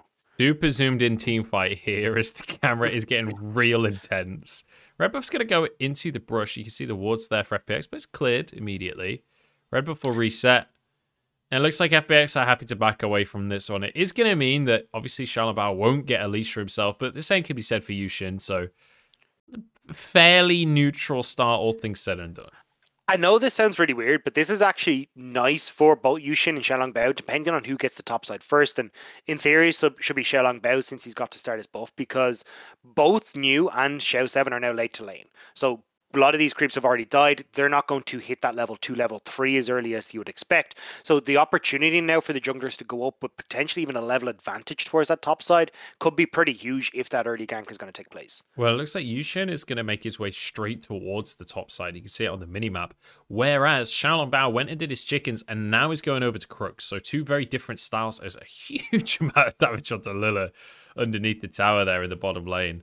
So big advantage in the 2v2 right there from FPX, and there's a no, it wasn't a flash top. I thought it was a flash top for a second there. My brain went crazy. Xiao 7 just going to be trading aggressively. I like this call from FPX because the level 2 from Shen is much stronger than Camille. She wants access to her full rotation of spells. Remember, as you said, she usually starts that tactical sweep as well. She wants to get the Q and the E to set up that gank. So Youxin is actually in a great spot here where he's got a pretty quick clear, but can work with the taunt on the level 2 of Shen, but doesn't actually want to go towards top side, which I'm surprised at. I felt like they could have made life actually hell for New in the top lane, but I mean, New is already struggling here. We are going to see an attempt in the bottom side. Xiaolongbao nearly goes down there. And suddenly this is kind of disastrous for Xiaolongbao because, yes, he's tried to make a gank happen there. It's not worked out. Did get a heal and a flash, but ultimately he's lost the top half of his jungle. He's lost his blue buff. I feel like Youxin should have just committed to the top half there. He could have took Wolf's Gromp, took the Scuttle, and then gone back into his own jungle. He'd have a huge CS lead right now if he'd gone for that. Yeah, and it's going to set Xiaolongbao behind a little bit. At least gets a lot of the mana back off the scuttle and a little bit of health. But I'm surprised to see, as we were saying, like Xiaolongbao, you can go for these early ganks, but I mean, onto the bot lane makes it a little bit tougher, especially when you're looking at like a pretty tanky Leona. She's got a bunch of CC there as well. I would have preferred to try and move that top side or at least farm up until you're in a better position. That early gank doesn't really get too much done apart from the heal, but you've set Youxin so far ahead right now. So we do have a 1v1 going on. I think that's going to cease in a second here. Youxin as well against Xiaolongbao. We'll be able to get the Gromp just before sliding away. Looks like everyone's going to get out of this with their lives. I do just want to make a quick aside. The G2 Reckless announcement is officially live. It is official now. G2 has announced it. It's a real thing. There is now officially a European hyper team. Oh, Nude got away with that? How on earth did he get away with that? Nice little flash and hook shot there. But yeah, I just wanted to make it aside. If you just go on G2's Twitter, it's there. It's called, I think the tweet said a dream come true or something like that. I don't think anyone saw this coming. Yeah, no, this was a really well-kept secret. Nobody knew that there was even a chance of this happening. Right, guys? Yeah, well, you know what they say. G2 are going to win, I think is the common phrase. Yeah. I will say, I'm a huge fan of this team now. I'm excited to see what they can do. I think that this is the best chance for G2 to have actual major international success. I already made a tweet about it. Well, I don't want to derail the whole cast about G2 now, but I'm really excited to see what this team can do on an international stage. But that's a conversation for a different bevy with some boys. That's what we need to do. We need to get Carlos on. True. If anyone knows Carlos, just send them our way. Yeah, if anyone can get us in touch, I would love to have Carlos. Dude, let's get Carlos and Sam Matthews on. That would be nuts. That would be insane. Fnatic and G2 both repped. All right, anyway, let's talk about League of Legends here. RNG against FPX. As the Dragon started, LWX very low on that one. Gala's getting 1v1 by Shenyi. I nearly called Shenyi Cheryl then. But he's not called Cheryl, I will admit. But that's kind of disappointing, really, isn't it? When you think about it. Cheryl would be a bold esport player name. It's very close to Beryl, though. Maybe he's just like, you know what? Cheryl and Beryl. It's too confusing. It's like BBD and BDD. It's already confusing. But dude, we could have them in the same games this year. apparently BDD is coming to LPL. I think my favorite thing is that everyone thought that BBD was BDD. So when you look at the All-Star voting, BBD is like fourth of the All-Star voting because obviously everyone went, wait, what? BBD? Oh my god.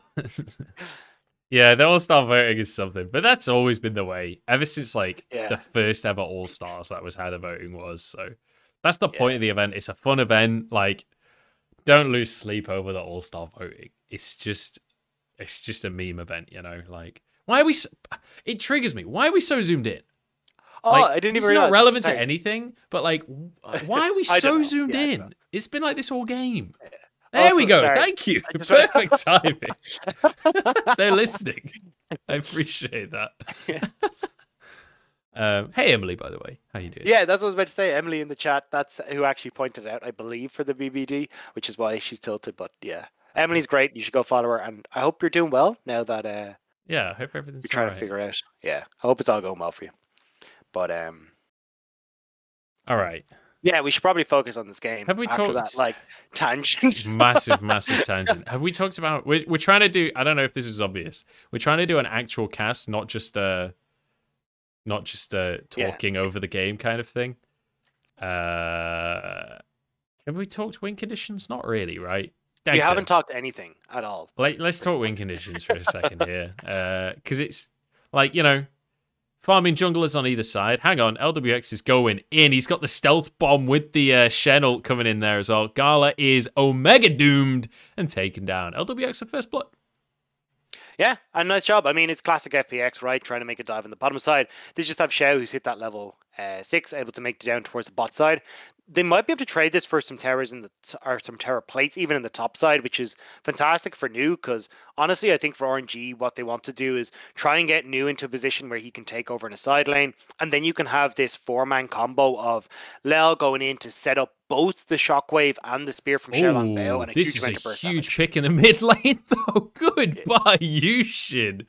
He is out of there. This is going to be a full tower finished off as well. So this is a trade. On the bottom side, they got a kill. And in the meantime, RNG took 5 plates in the first tower in the top side. And they also managed to get a pick onto Lucian in the mid lane. That is a huge swing for RNG. That's massive. And especially when they're winning out pretty much across the board as well. Hang on, actually. New might be in trouble. He's fine. gravy. He's gravy. Yeah, I mean, looking at the mid lane as well, like, so you've just got a bunch of plates injected in towards New on the top side. He's also gone Cull as well, so he's like full on ramp mode right now. So a lot of gold is going to be going to this Camille. So he'll be very far ahead when it comes to those that 2-item spike with the Triforce and the Ravenous Hydra as well. They're going to mid 13 CS lead as well, and this was the biggest problem I had with the LeBlanc pick is like, it's super difficult to actually do very much in this lane, especially against the likes of the Orianna with the shields. Also, more than likely gone for like the domination tree in the second tree. So going to have like Taste of Blood, Ravenous Hunter as well. You can proc that so easily to keep your health topped up.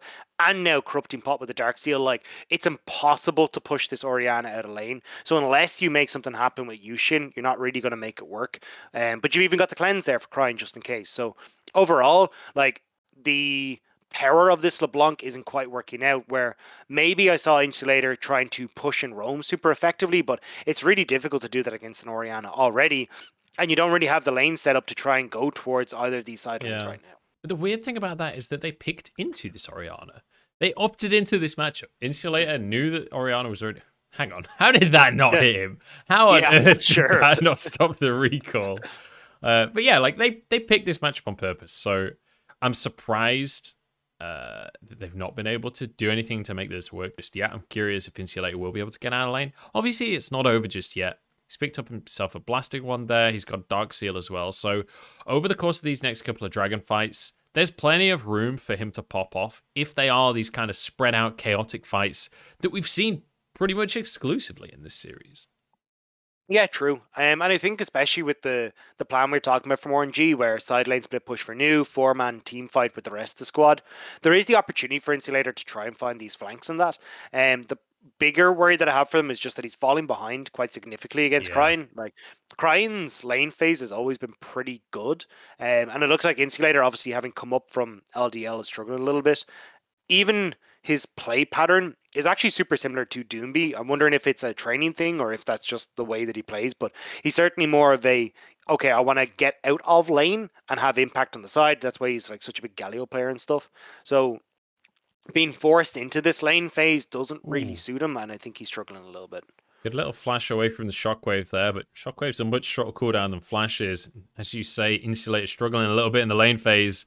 That's evidence of that fact, because you saw Lele happily roaming up to help out his mid laner. And look at this. Now Flash is on cooldown.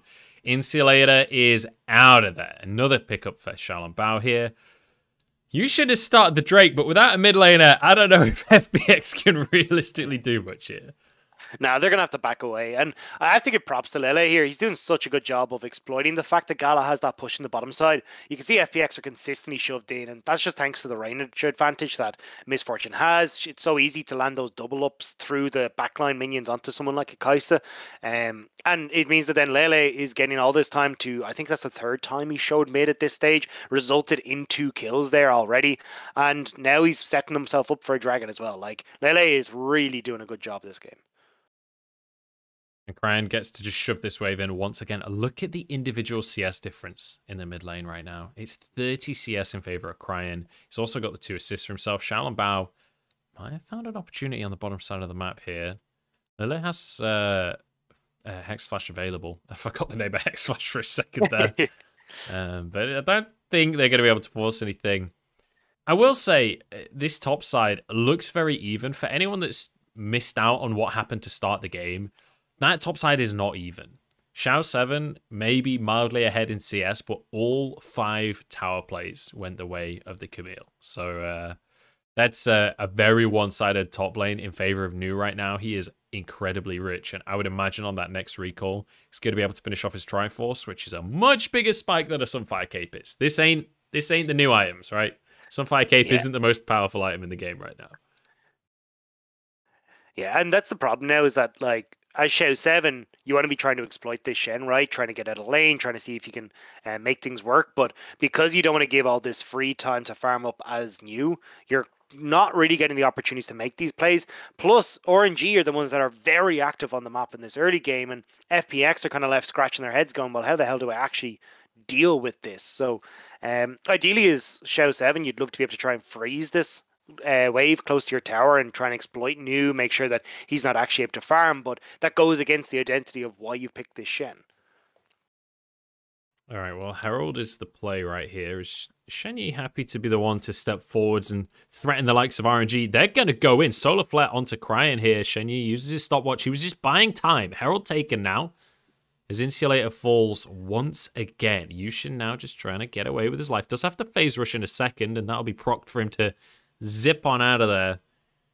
I didn't even see where Insulator was. Where did he die? So the problem that Insulator had there was exactly what we talked about in Champ Select, which is you've got the Camille ult, the Hextech ultimatum, just locked him down in the backline when he tried to go, I think it was burst Gala, or maybe even Shelong Bao, but either way, he just got blown up. Like, you can't get back out, you are super squishy yourself, and they were just able to delete him, not much problem.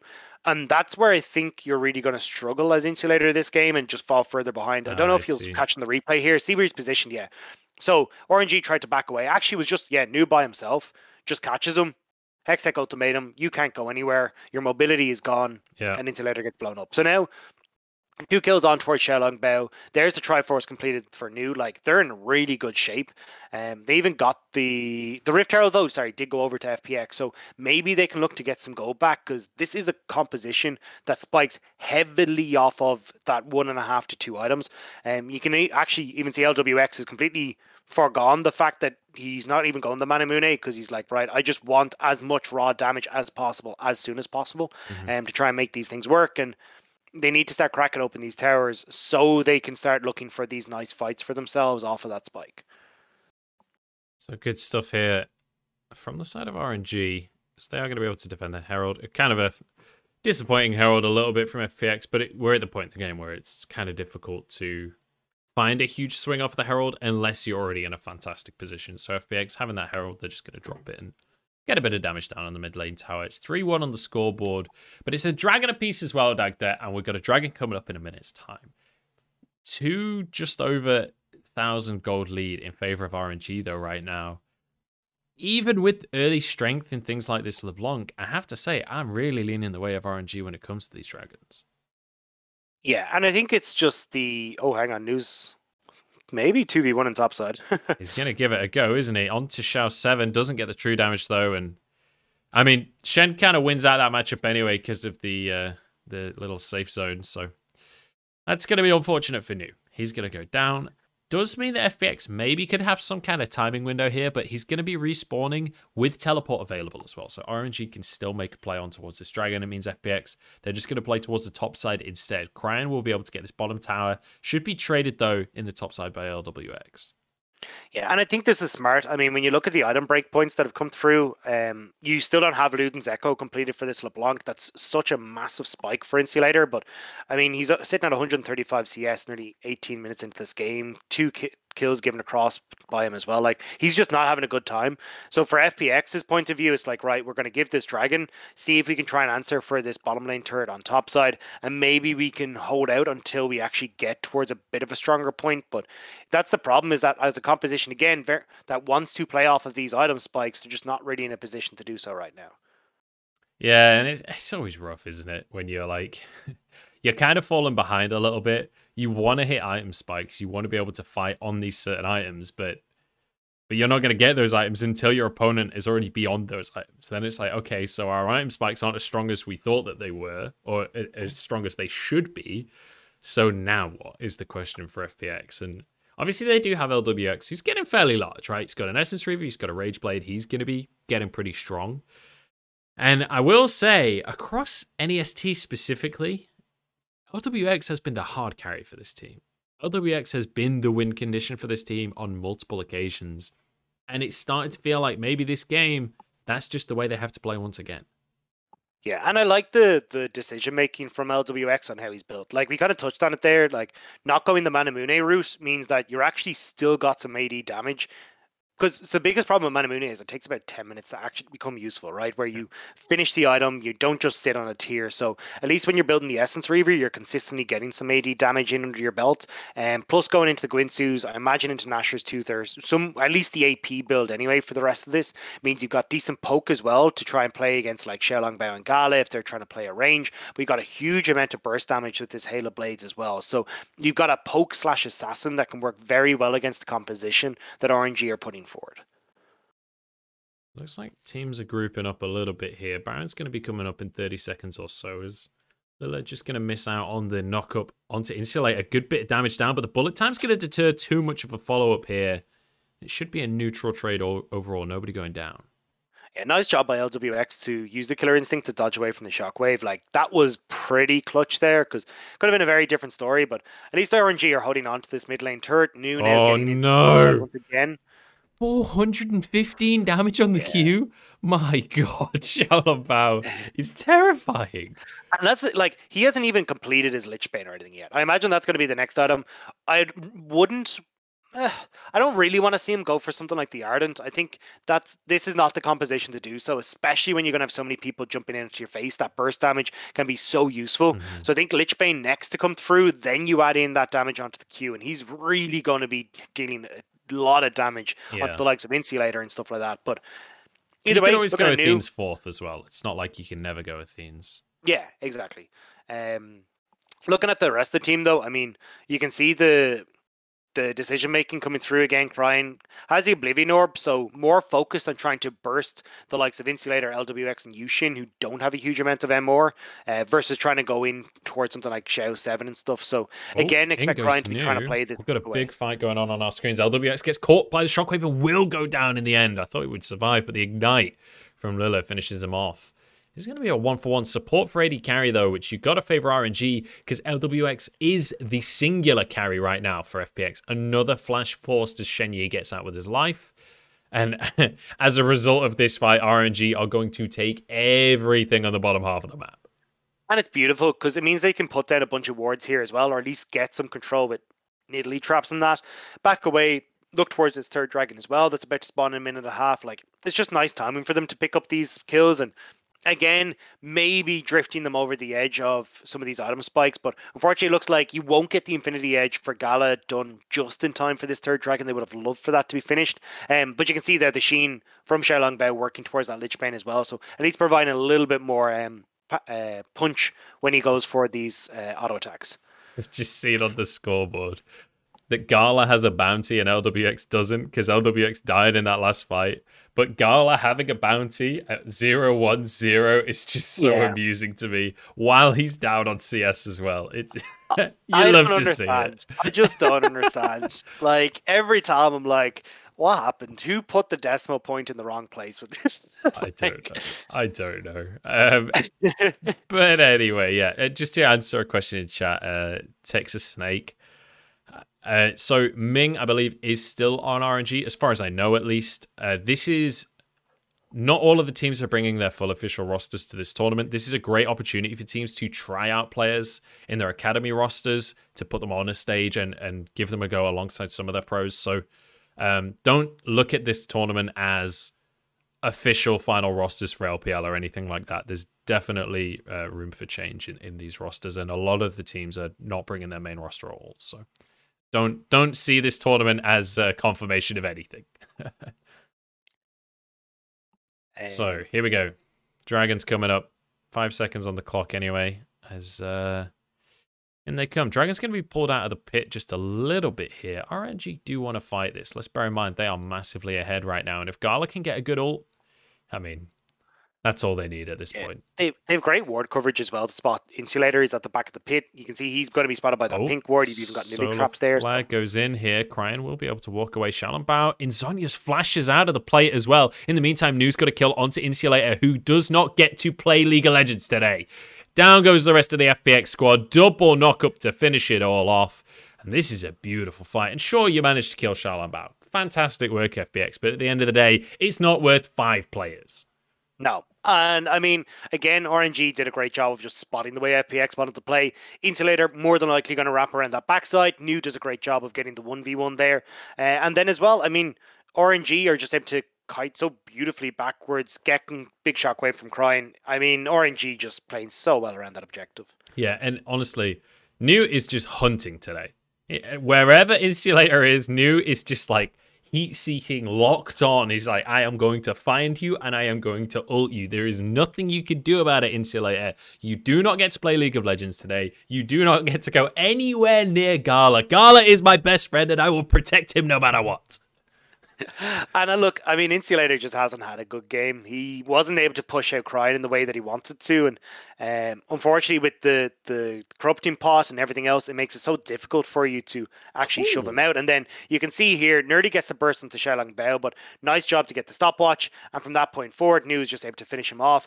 And the rest of FPX are just trying to chase into this fight, where you already have RNG who've got this guard engaged. They've already picked off Insulator, but the low range is really becoming an issue for them with the Graves and the Kaisa, because Graves can't just follow up in the same way that Kaisa does, and when you've got Xiao 7 who doesn't have that ult available to try and help out either, it's just, it all starts to fall apart when you look at the way the composition wants to play. Yeah. However, I will say, that's exactly what we said about FPX in game number 1. Yep. And look at the scoreboard. It's 1-0 right now for FPX. They shouldn't have won game 1, but they did. So, is my faith that high in FPX with how well this early game has gone and how well last early game went? No, not particularly. But do I believe in the fact that we're watching, not even LPL, we're watching NEST and RNG are on Soul Point once again?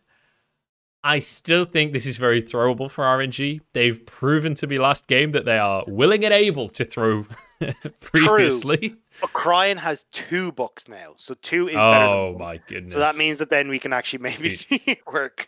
He's really good at reading. I saw it on Weibo. Yeah, the guy reads books. Books and books. I don't know how to define really great reading. You know, Huckleberry Finn, I think, is a personal favorite of his. I can't confirm or deny that, but that's what I heard rumors, you know. Over in LEC and LCS, they've got roster rumors going on. Over here, we've got reading rumors. It's Huckleberry Finn for Cryin. Nice. Delighted for him. What's your favorite book, Dagda? The Name of the Wind by Patrick Rothfuss. The Name of the Wind, damn. Yeah, if anyone's into fantasy, I would highly, highly recommend it. Patrick Rothfuss is just a beast. And then you can feel my pain that he has not completed the 3rd book of the trilogy. And yeah, that is... that's almost as painful as being Insulator right now. Yeah. Is I don't know what the polite way of saying turbo-fisted is, but that is what's happening. The polite version. Because Nu's a very polite guy, you know? He's well-read too. He knows his manners. Dagda, I'm running out of things to say about this game. I'm not going to lie. Because this game is a closed book.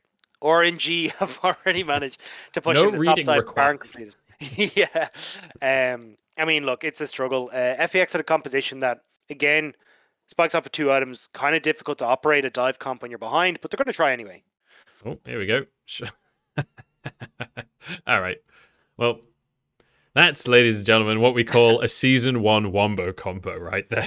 Orianna ult with an MF ult on top. You love to see it. It brings you back, but you know what? It doesn't really matter what FPX do at this point. Insulator does no damage whatsoever. He's had to go Banshees as his 2nd item. In the meantime, his opponent has 3.5 items, and one of them's a Medjai's. LWX is gone. The towers are gone. The game is gone.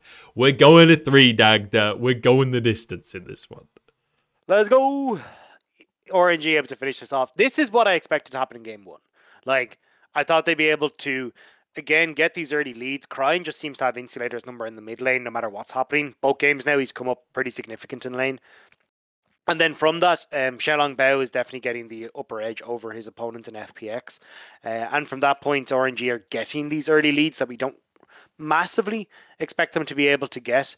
Like even in this game where we saw Shenlong Bao go for this early gank on bot side, I expected Shenyi, is it? No, that's the support. What's the jungler's name? On which on FPX's. Anyway, FPX's jungler, I expected him to be able to turn that into a bigger lead because honestly, like he'd already taken Nidalee's bot side. Right? Youxin, yes, thank you. So he'd already taken the jungle on top side. He could have been he should have been able to move back towards bot side. He had support from mid lane to take scuttle and move into his own jungle and completely clear that out. But instead, he ended up like sitting around on top side, didn't get a huge amount done, and it meant that the advantage that Youxin should have been able to get off of that failed gank never really worked out. And this is something that you'll see from a lot of like the top junglers in the world. Like Canyon is really good at this. Kars is quite good at it. But definitely Kanavi's really good at this. Is like if you go for a play like that and you fail, like your entire jungle's gone and he's 2 levels above you. Like this is what this meta revolves around. So unfortunately for Youxin not being able to solidify that advantage meant that Shenlong Bao didn't really fall behind in the way he should have. And from that point, RNG just got so many different advantages, particularly off of Lele. Being able to shove in his Gala and move towards mid, set up so many of these early game plays, meant that this dive composition from FPX where you have to jump into their face and you're behind is just never going to work. Yeah, it's really not. I think just for future reference, in case he plays in LPL, I think it's Lele. Lele. I was asking, I think it was Kelsey I asked, and she actually speaks Chinese, and apparently that's how she was kind of guessing based on Chinese pronunciation, but I think Lele is kind of what I've been assuming is the pronunciation as much as I can at least. So yeah, just thought I'd put you in the loop there. Appreciate it. But yeah, you're absolutely right on how that one's planned out. And you know, we've got people asking in chat how we think the next game is going to go, who we think is going to win. It totally depends on the draft at this point. I feel like FPX on a good day have had some insane games in this tournament, but have looked worse today. So I do have to wonder how much of the shot calling and whatnot is down to Crisp, because obviously Crisp isn't playing today due to an injury. So it does feel a little bit like FPX are kind of not as proactive as maybe they need to be and not as coordinated as you'd expect, which is maybe down to Crisp shot calling, or maybe that's just an extrapolation there. But certainly that's what it feels like to me. I don't know about you, Dagda.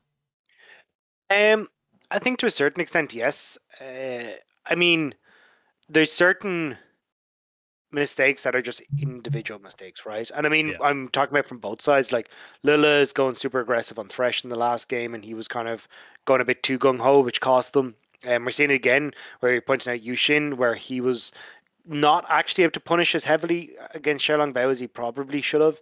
Like, and I can't really blame them. I mean, look, for a lot of these guys coming up from the LDL onto the main, or at least like one of the stages in at least the LPL level kind of idea, it's going to be difficult to make that transition, and there is going to be a bit of stage nerves to it and everything, but still, these seem to be the things that are deciding a lot of it. Now, to give Lele his due, he was fantastic this game. Like, I'm a big Alistar fan. I love that champion. So seeing how he was able to utilize the phase rush, go towards mid, set up a lot of these early plays and get Cryin ahead again, and shut down Insulator was super nice.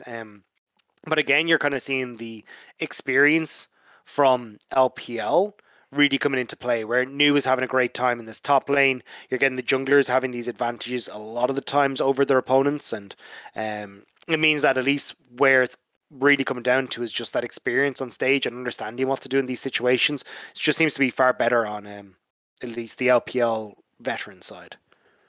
Yeah, for sure. As you'd expect as well, to an extent. Yeah. One thing I will say, I kind of want to get out of caster mode a little bit here. I don't know about you, Dagda, but like comparatively to just sitting and chatting about the games, going into caster mode is so much more tiring. Yeah. Like, I feel mentally fatigued on these 2 games. We've like barely even cast anything. We've done like an hour or something, but yeah. I think that's what people don't realize a lot of the times is like when you're casting, you're like trying to focus on 7 or 8 different things that are happening in the game, plus trying to come up with some witty response to what your co-caster has said, or like trying to set them up. Like there's a lot that you're going through in the back of your mind. And even just this upbeat, hey, how you doing attitude is just like, mate, you know, sometimes I want to call this guy a fucking attitude. idiot, What right? are you talking? And I can't. Well, I did say that one team was getting turbo fisted, which I don't know if you I can wouldn't use that on necessarily LPL, say that on LPL. But you know what? That's okay, because I'm not on LPL right now. LPL's not even on right now, guys. I don't know if you knew that. This is called off-season, which is why there's games happening right now, apparently. LPL doesn't have an off-season as far as they're concerned, because we've got Demacia Cup coming up at some point as well. Yeah, true. Which I'll probably stream that as well, assuming like it does depend on the dates, because it depends on where we're at. We're like probably going to be traveling and stuff, because the odds are we're going to be on LPL again next year. Need to get it all organized. So if we're traveling in amongst that, or you know, we're going to have to quarantine at the other end. So it depends on the dates and whatnot. Yeah. But if we can, we'll stream that. I think it does happen over Christmas as well. I think it is like the 25th to the 26th-ish. I'll see if I can actually find the page, but I know that's the time was happening kind of last time. I think it's like a week-long tournament? Question mark? Maybe not. But isn't there a group stage and stuff? Actually, don't know. I'm gonna check. On this one, let's see. Yeah, I'm on Gamepedia, but I can't actually see what the story is. Demacia Cup 2020. I've got it on stream, mate. Yeah, there is a group stage. Yeah, so the 23rd. Oh no, that's the patch. Whoops. 21st of December until 2019. Yeah, I know it is, but I'm sorry. using 2019 to get an idea for 2020. Yeah. No, it's not announced yet, I don't think. Yeah, so it's 21st of December until 29th of December. So 8 days, 9 days. So in fact, 9 days with actually, well, it's not really 9 days. It is 1, 2, 3. Wait, no, 2 days for the whole group stage? Good God, that's a lot of games. Hang on.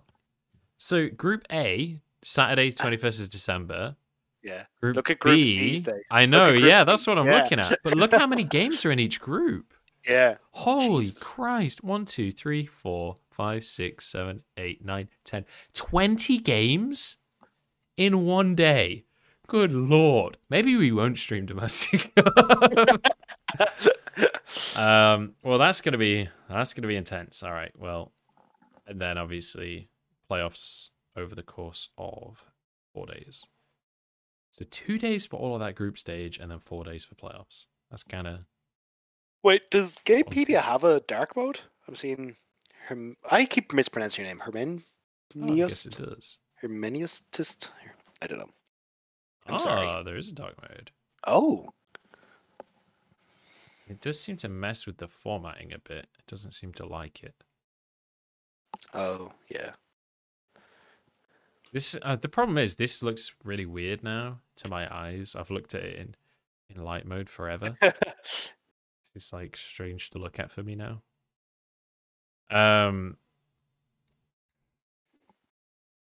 Yeah, anyway. I'm gonna put it on light mode again, sorry guys. How dare you?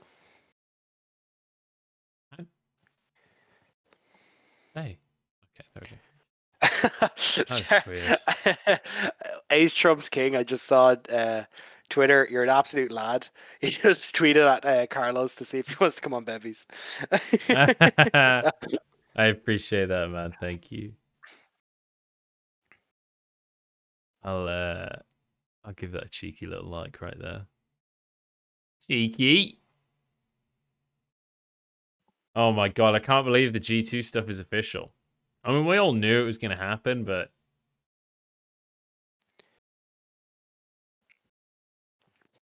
Yeah.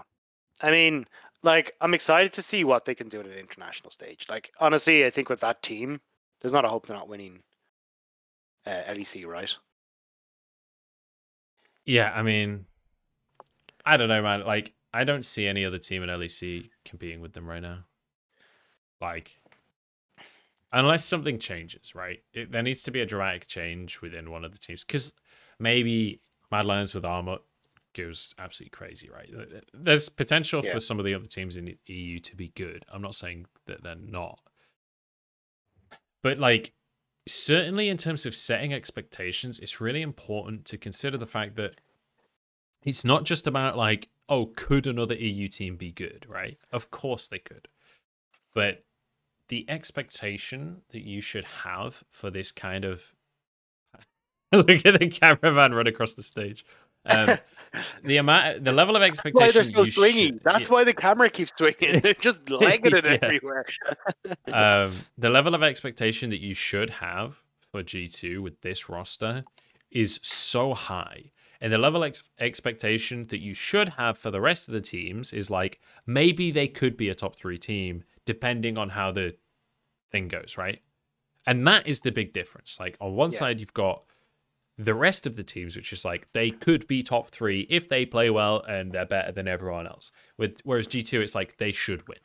That's the expectation. So, like, certainly coming into the season, if anyone's not predicting G2 as first place, then I think either they know something I don't know, or there's, like, shenanigans afoot, basically, because I just don't see how you can predict any other team, assuming that this G2 lives up to even to, like, 60% of the expectation. They'll still probably win LEC. That's how high the expectation is for this squad. Just on something that Card Swipe says there, G2 Selfmade and then Dream roster, I actually think Jankos is unfairly getting a lot of flack on this team. Like, one of the big things, and like a team that I think of that does this as well as Top Esports, is that, like, and by the way, I don't mean to single you out, by the way, Card Swipe. It's just like, this is just to start the conversation. Because I know a lot of people have this thought, is like, that Jankos isn't able to play carries, therefore he's not a good jungler. And it's not that Jankos can't play carries, it's that that team is not, and the same way Karsa can play carries. Like, Karsa is a fantastic jungler. It's just that that team is set up to be around the laners. Like, Wonder is a fantastic laner and a potential to carry. Caps is unreal in the mid lane and potential to carry. Same way we look at 369 and Knight, like, 2 absolutely monstrous players. And when you had Perks on the bottom side of the map as well, he very much wanted to be a carry and was playing for himself to be the carry for the squad. And I think Jankos, as a result, has to play a very different style that just may not work in the current meta, which is kind of what we saw with Top to a certain extent as well. They played their style, and it didn't work out for them in the end. But I think Jankos gets a lot of flack when it's not really him that's the problem. It's the way the team has decided to play has put Jankos in this position, which is a very, very different story. Yeah, I agree completely. And also, I just want to eradicate something that has been said a lot of times about Jankos. The idea that Jankos can't play carries is kind of absurd. The guy's been playing for, like, what, 5 years at least? He's played carries lots of times. He played back when like, Kha'Zix jungle was standard, you know? Like, exactly. This guy can play carries. He was the Kha'Zix player. Like, that's the thing. So he's the first blood king. I mean. He's the first blood king, right? And that's what I mean, is that, like, the conversation needs to be more so like, hey, Fnatic and Selfmade is very fucking good, don't get me wrong, but Fnatic played to Selfmade. Like, you would see the laners give, and this is actually, Fnatic is very similar to JDG in respect, where, at least in spring, where Fnatic would give up good lane states to play towards Selfmade, which is why Selfmade was able to have such a big impact comparatively to other junglers. Whereas I think, and the team as a whole did, with, like, Reckless on the bot side, you'd see it from Whippo as well. Certainly Nemesis is, that style suits Nemesis down to the ground. So the team suits Selfmade brilliantly. And I think JDG are a very similar style in that respect. But just because the team style and the team has decided to play one way does not instantly make one player bad. It's just that Jankos isn't getting the same resources given to him because they're set up for the laners. Exactly. I agree completely, Dagda. I couldn't have said it better myself. So let's move on anyway, because I could talk about Jankos all day, but let's talk about FPX versus RNG because it's on our screens right now. Draft has gone relatively standard here. The ban's changed a little bit, so Galio has been taken away from Insulator once again here. Lillia has made it through this time, so we have Graves against Lillia. Nidalee was banned. It's going to be Shannon Bow on the Lillia. And once again, Cryin gets this Orianna that he has just had for free every single draft. We're going to have Sett versus Leona. We're going to have Kaisa locked in. This is very similar to last game. Yeah, I don't like the Lillia pairing with Orianna. Like, in a vacuum, both grand. But the problem is that, like, from a mid-jungle 2v2 perspective, Lillia, again, is a champion that requires a lot of playing around her. And Orianna isn't someone that can do a lot of work in skirmishes in the early stages and does really poorly with no CC set up for the Lillia to try and get her involved. So I actually don't like this pairing. So I'm curious to see what the mid lane pairing from FPX is, because if you go for something like a Twisted Fate potentially here in the mid lane, I actually think for Insulator, plays into his style. You can play through this mid jungle 2v2 super strong and set up really well for youxin in that position, but I'm not sure if that's the decision that they want to go with here. We'll have to see. Rumble is going to be banned as well, which I know is a bit of a special for Insulator. They're hovering the Kalista with the Leona. I would very much like to see this. We'll see if Gala's going to be willing to lock it in. I'm pretty sure we saw this combo from RNG earlier on in the tournament. I think it was RNG that played it. Don't do that to me, man. Don't. Gala. This is the better Gala. Decision, though. Like, so for anyone who doesn't know, so when Lillia causes people to sleep, it's only non-persistent damage that will wake up the target. Misfortune's ultimate counts as persistent damage, so she actually doesn't wake up anyone that's sent to sleep by Lillia. Mm-hmm. So, and as well, I think it fits a lot better because Kalista is very much about, hey, look, we're playing off of 1-item spike into a 2-item spike to try and snowball these leads. Lillia and Orianna aren't really champions that work that well in that regard, but certainly now you're setting up for a nice team fight composition on RNG side. So Insulator at the edge of his champion pool once again. A lot of mid lane bans across this draft. I'd love a Twisted Fate here. Like, I think Twisted Fate works so well. We talked about the mid jungle 2v2.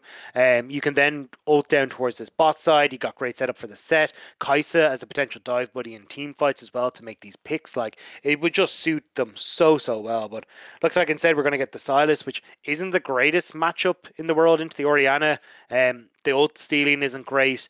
Same when you look at the Lillia, so you're really relying on like the solar flare or the bullet time to come through. But yeah, I'm not a big fan of this Sylas pick. I think we're starting to see Insulator's champ pool kind of being squished a little bit. Renekton's ult is pretty decent as well. If you can get Renekton's ult as Sylas, yeah, fair. That definitely helps in a team fight. But I definitely agree that certainly in the mid 2v2 as well, yeah, your Sylas ult is kind of useless. It's going to be very difficult to get especially like shockwave. When you have the ability to punish this Orianna and Lillia pick so well. I'm surprised that they just haven't gone for it. So it looks like to me at least the way that RNG are going to play is like Renekton, okay, he'll have some control on top side, push in early, try and use this Orianna to shove in mid as well, and then play through that into supporting the Lillia on these invades and trying to make that work for them. But they still need to be careful just because you can still have the Ornn coming in with the ultimate in these early skirmishes. Sylas is great in these early skirmishes as well, particularly compared to Orianna. So I'm curious to see how RNG are going to try and make this work because it feels like the identity they're trying to go for here isn't quite working out for them in the early game. Yeah, that's true. But, you know, whether or not we see that same thing this game is going to be a different question because they've been a little inconsistent, I'll admit it. So far, though, it has been RNG dominating these early games. Game number 1, they kind of threw it. Game number 2, they didn't throw it. Game number 3, do they even win the early game? We'll have to wait and see because FPX and especially Insulator, I don't want to call him out too much, but he's really struggled this series, which is kind of disappointing because he had some insane games earlier on in the tournament. Let's just bear in mind as well, for anyone that's just tuning in, this is a single elimination tournament. We're going into game number 3 here. Whoever wins this game moves on into the semi-finals.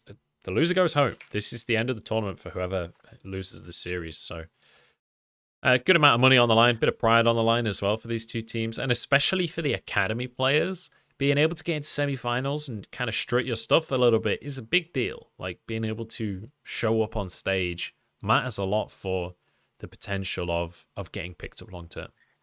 Yeah, and that's the thing. A lot of these guys that are LDL playing in this tournament are going to be looking as this is my moment in the spotlight. And if they can show up, particularly against some of the players that are already existing in the LPL, they can then really go, hey, look, this is what I'm capable of doing. Get me onto an actual LPL roster, and it really is that stepping stone. So particularly look at the LDL guys to be like, hey, this is what I'm trying to show I'm capable of. And you'll see the same in Demacia Cup as well, where the LDL guys put a lot of effort into it. And they'll be looking to try and, as Joe says, strut their stuff. And I mean, Cube is a really great example of that as well. Last year, Demacia Cup, Cube looked amazing. As for in the actual LPL, really struggled a little bit, to be quite honest. It wasn't a terrible top lane or anything like that, but comparatively to Demacia Cup, didn't show up. Partly that's the level of competition, but partly I think Cube really had kind of the tournament of his life. So hoping to see some more players kind of make a big move for themselves. This is a bit weird from New. He just sacrificed 3 CS to completely deny Xiao 7. I actually like this. So what he's done is he sacrificed 3 CS, yes, but he actually zoned Xiao 7 away from all of the experience. So Xiao 7 now is set behind all that experience, whereas New was still in range to collect his own. And in these early stages, that can make actually a pretty sizable difference in just the experience and how well you can punish, especially for a New who's looking to hit an early level 3 and then go aggressive onto this Ornn before Ornn has access to his full itinerary. His itinerary? Where's he going, like? Is he getting a flight? Well, hopefully not back to base. He's hoping he can stay around for a little bit longer. Oh dear. Yeah, you're absolutely right, though. Denying the XP, super, super valuable. Especially in top lane specifically, because it is so often an island. It is so often just a straight 1v1. In comes Lillia into the bottom lane. We can't see everyone in the skirmish at the same time though, because we are omega zoomed in. But that's the way it has to be, you know, guys. It's just one of those things. I'm convinced they're trying to make this an action movie. Like, we've got camera shake, we've got close-ups. That's true. This is, you know, where The Rock is driving in the car, and they've got the close-up of his face as he's grimacing and looking over his shoulder to see where the rest of the guys chasing. But LWX, yeah, he's long gone, mate. I think we're slightly ahead of you on the stream. Definitely. I just didn't want to interrupt the Rock analogy that was going I'll reload here because I'm definitely. What time are you at? I was hoping you were going to start talking about the Scorpion King again. That was good. I'm at 339, 340, oh, yeah, 341. I'm far. I'm only at 339 now. No, classic Dagda. He's so slow. He's so slow. Well, that's just hurtful. Yeah, well, I'm not a very nice guy. It's all for the camera, you know. All right, New's getting ganked here, but he might. Sorry, real quick. What time are you at? 38. Hang on, 39? there's a gank going on. New is doomed. He's dead. Never mind. 406, okay. 407, okay, 408. I'm bang on 2 seconds behind you. So. Okay. Well, if it looks like there might be a fight in 2 seconds. Yeah. Shut up. Keep talking. Talk more about The Rock. Yeah, exactly. Yeah, so this is as in the replay is why I'm surprised that we're putting so much emphasis on this Kaisa, but LWX is someone that has loved Kaisa, and even in the LPL was one of the few to bring it out. But this is the problem. Like, Misfortune coming out as a counter to her does super, super well against her. And especially when you pair it with the Leona, like, if you end up with a couple of these double up shots and then you go for the all in, like, there's nothing you can do as this Kaisa. So is that it? It's just like the straight up burst damage is just better. Yeah, and you're always in range of the Zenith blade as well. So like as Kaisa, it's really because you're about the same range as a backline creep, right? So as a Leona, you can just play up in the front line. You're not too worried about poke, and you can always look for the engage. Whereas the Misfortune is super easy to even set up the Leona, where you can put down the make it rain. You've got, as we were saying, those double up shots for a bit of poke that you can't really avoid as LWX because of the range. So it all just culminates in just a really bad time for the Kaisa. Looks like Insulator and youxin trying to get a little bit aggressive here. They really want to contest the Wolves. Have the ward on it. But I think they realize they need to back away here. Shalombao's moving. Cryin has priority as well here as he's moving over. I say he has priority, that was the wrong phrase. But Cryine's actually in trouble here. Flash available, but he's going to be stuck against... Actually, no, his flash isn't available. It doesn't matter, though. They turn it around with the bot priority. The bot lane runs on up, and Shalonbao should be able to finish off Insulator. I spoke too soon. He's going to get away. Dot down, but Dragon will go the way of RNG. And it sucks for FPX because, in theory, this is where we are saying they're stronger because you have Graves, you have Sylas that can do a lot of work, and you can see Cryin, once that shockwave is down in these early skirmishes, he's not really bringing much else to the table. The cooldowns are just so long, but with the roaming coming up from RNG side, I mean, they're perfectly able to get the bot lane involved, and then it just becomes a man advantage that FPX aren't able to overcome. So, unfortunately, FPX not really reading the map state before they choose to fight for these early aggressive plays. Yeah, which is not the first time this series, let's be honest. RNG has been the team to get the advantage every single game so far in this series. And once again, they've done exactly that. They've got just under a 1,500 gold lead for themselves right now. New, obviously, winning in the top lane, as you'd expect in this matchup. But the mid lane matchup, once again, going heavily in favor of Cryin. Down in the bottom side, sure, LWX is winning in CS right now. But his opponent, Gala, is 2-0-1 on Misfortune. So CS kind of doesn't really matter anymore.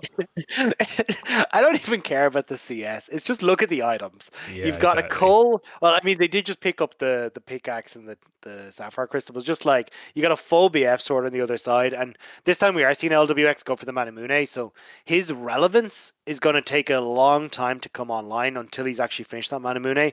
Whereas when you look at Gala's side, the BF sword is just useful at all points in time. So instead of this Infernal Dragon up, you can easily go towards that as RNG and try and find these early skirmishes again, or just pick up an Infernal Dragon, which is just great.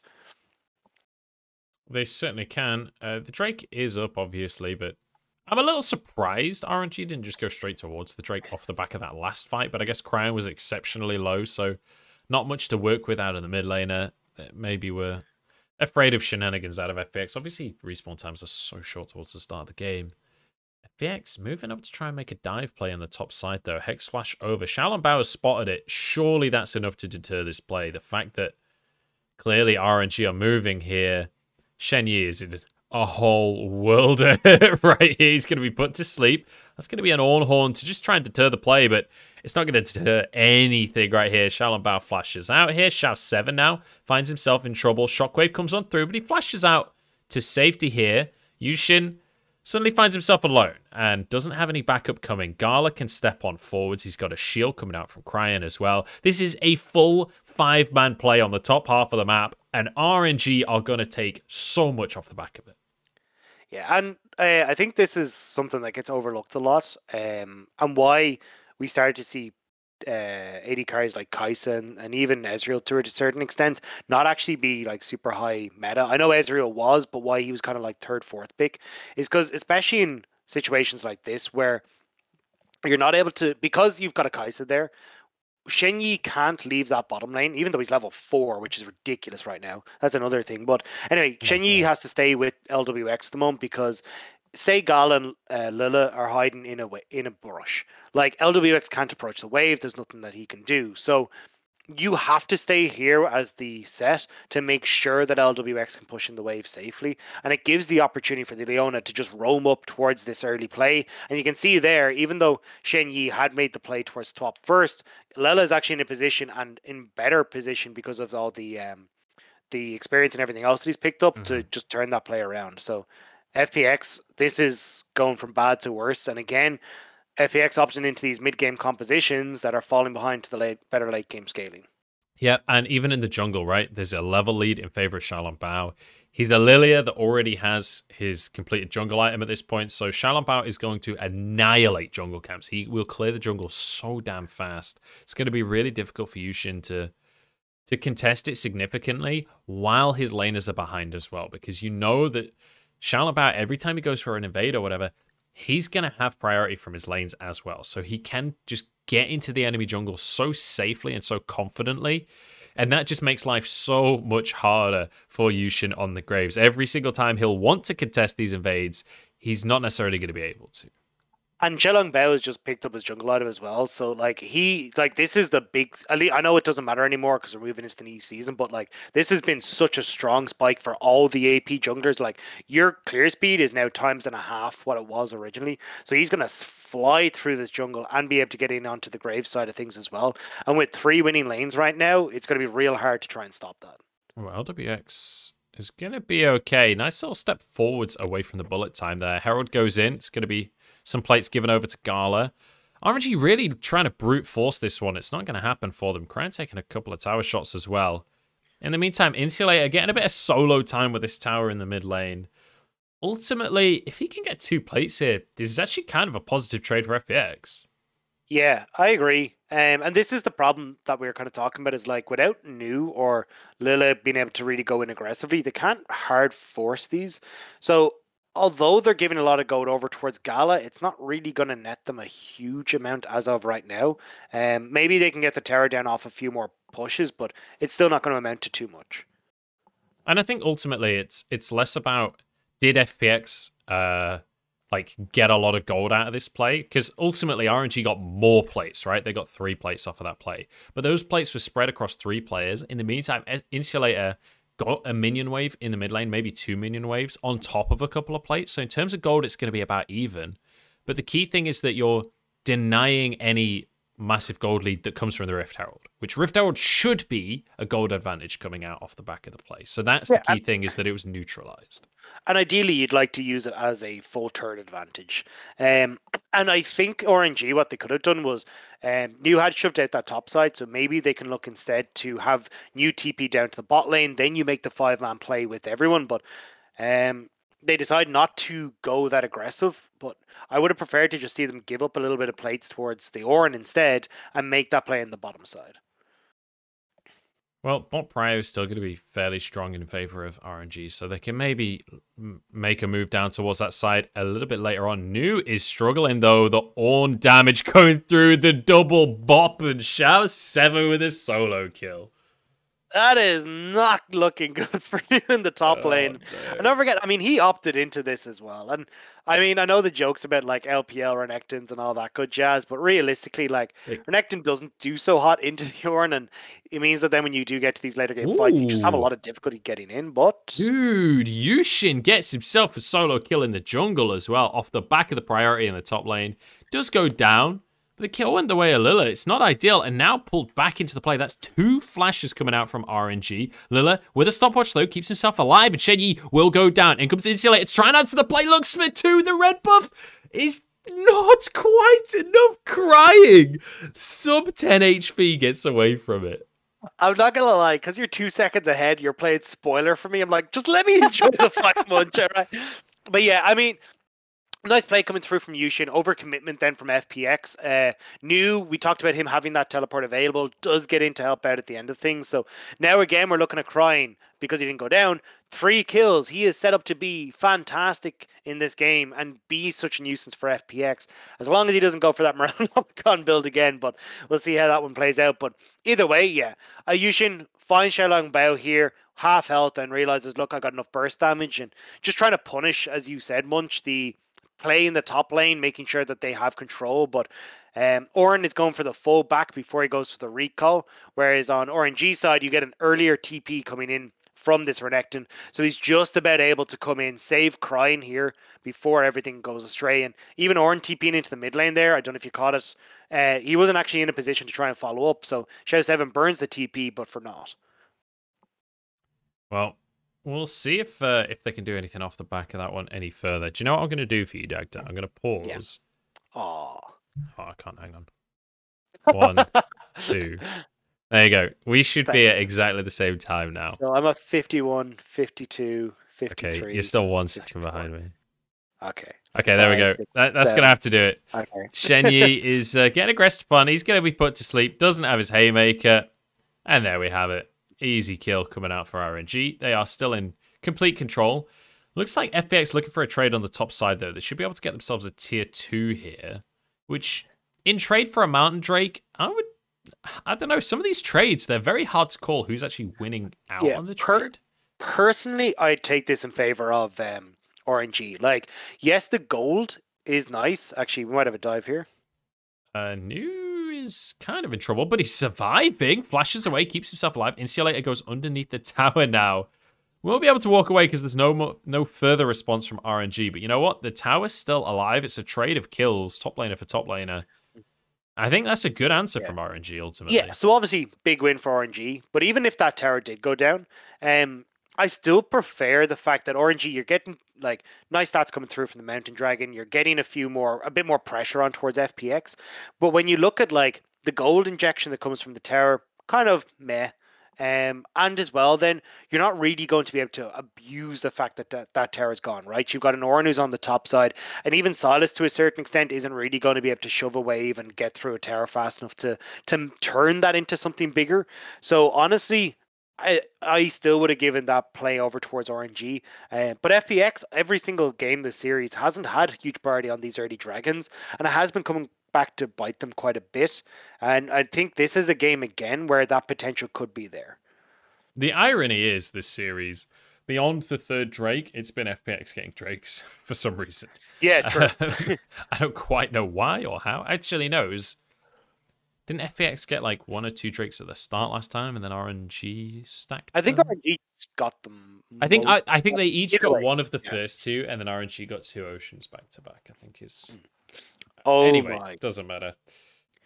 Cryin is bloodily Andrews. Cryin is actually bloodily Andrews. He's watching the stream. Okay, let's go. The observers are listening to the stream. Cryin is listening to the stream. Oh my goodness. You're welcome, RNG. We've helped you win the game. I don't know how I'm taking credit for this one, but I've managed it, ladies and gentlemen. Hey, he's doing it though. Ludens into Leandries. Let's see if it's a death cap to finish it as well. You love to see it. Definitely. But looking at RNG now, so you've got as you said, like a very, very strong 3-out spike coming through for this Orianna. And again, a super short range composition from FPX, which Orianna loves. Zone control is super good. The biggest thing they have to be worried about is like a flank from... Ooh, hang on, youxin. Youxin is dead. Yeah. Well, that's that. Cryin is moving at the speed of light. Surrender now, all prepared to fight. He's going to get out of things. Shout7, I guess, tried to answer. I don't know, man. Youxin has had quite a few invades this game. In fact, all 3 of his deaths have been him invading and getting kecked. Yeah. I mean, not ideal. He had priority in the bot lane, but not that. Yeah, deep. That's the thing. Is like it's all well and good to invade, but he's not. He needs to actually get the vision to spot if he is safe. And you can see that they got some vision control there, but they don't actually spot Cryin just coming up through the base over towards the blue, and he's able to burst them out. And especially like Shout7, he's not going to be able to get across fast enough. Same with Insulator. You got to like back away and wait for your group to join. But youxin is going for these aggressive plays where they end up being 1v1s and giving enough time to Cryin to actually escape. Mm-hmm. Well, we're about even again, Dagda. This keeps on happening, where one team gets a massive lead to start things off, and then it kind of falls off a little bit, which I'm kind of okay with. We're in game 3 of best of 5. Best of 3, sorry. I'm certainly giving the edge to RNG, though, just because of how big Cryin is. Like, from a team fighting perspective, yes, Renekton falls off in a lot of situations where you're thinking, oh, well, he's not as tanky and stuff like that. But in a composition that FPX has right here, where a lot of short range carries, you've got the ability to set him up with Lele and stuff, like this Renekton's still going to be useful for a long, long time. So I think the Renekton falling off is a big issue. You've got a lot of ways for Shenlong Bao to be enabled, and then Cryin to get these multi-man shockwaves off of. As you can see, like 3 melees grouped up together. Like that is going to be huge for RNG. So overall, still giving the edge to RNG, but FPX, at least at the moment, are doing a good job of picking off some of these turrets, like catching RNG off of recalls. And with 50 seconds until this dragon now, RNG are trying to get mid lane pressure so they can move down into that objective. So, good little play there from FPX to grab themselves a tier 2 in the bottom side. And now Dragon coming up. 35 seconds on the clock. It's time to do the Dragon fight. Because it's always a fight youxin. He's not having any of that, I guess. He's out of there. Yeah, I mean, he pieced out real quick. And I think it's fair. I mean, you're looking at Orianna, who's just completed her Leandries as well. Leandries onto her Shalongbao too. Like, there is a lot of burn damage on this squad right now, and I wouldn't want to try and get involved with any of this, because especially as a Graves, like, that much AP burst is really going to hurt. Yeah, but he probably had his E up, no? You'd expect. Anyway, either way, doesn't matter. Here we go. Dragon started off. RNG, the ones on the ball to kick it off here. As this would be sole point for them. FPX clearly wanting to contest this one. In goes youxin, tries to steal it, won't be able to get it for himself here. As it's going to be the Sett in the middle of things. Shockwave only onto one, though, and it is FPX doing fairly well in the fight, ultimately. A 1-for-1 trade at the end of the day, and it's RNG that get the dragon. I'm surprised that Gala didn't feel comfortable to open up with the ult there at the end. I thought that as we saw kind of New and everyone else and Shalongbao starting to move away from youxin and the Dragon Pit over towards the rest of the fight, maybe Gala would have opened up at that stage, but never really felt comfortable, and I think it would have netted 2 more kills, but you can still see like very spread out fight, and that's not really what RNG want. Instead, look, as the dragon goes down, New goes on towards youxin. Right now, what RNG want to be doing is backing up into this choke point to enable the shockwave so well. Still connects onto 2, which is great, but Gala sitting for a long time here without opening up with the ultimate meant that they didn't really get that follow-through damage that they would have liked, that could have enabled much more on the RNG side. You know, the funny thing about that dragon as well is that neither jungler hit the spike. It actually died to Shalonbao's dot. And I do just want to mention once again, Cryin has been outstanding this tournament. While in that fight, he didn't necessarily pop off in a huge way. Look at his scoreline. Once again, 6-0-2. Massively up on CS once again. Like, this time he's building for the late game. Like, Cryin is looking really good today. I'm excited for Cryin. Like, especially when we saw what him and Wei were capable of in Alistar. Like, they looked really good. Now, when he came onto RNG during the summer split and a little bit, I think he was in summer split, it just never really worked, and I think that was more so the RNG have had a lot of issues in summer. Like, I'm excited to see what Cryin can do when he is given the opportunity, but I think when you're behind Xiaohu, you just never really get that chance. Good knock up here onto Lele. Did have to use his flash to get out of there. It's just going to be even once again here. Baron is available on the map if either team wants to try and bait for that. But realistically, it's kind of difficult to just force that issue. New has teleport advantage right here over Xiao 7. So he has the opportunity to try and get some pressure on the bottom side. And you can see LWX is going to have to go and answer that one. Which means that with LWX showing on the bottom side, RNG know that there's really no threat of this Baron happening. Yeah, I mean, I'm surprised that it's LWX that's on that bottom side. You've Insulator, who does have the TP available, and you can look to keep this pressure, but RNG essentially there when they see LWX call the bluff, shove in mid. Now Shenyi trying to find a flank, but honestly, I don't think as FPX you want to fight right now.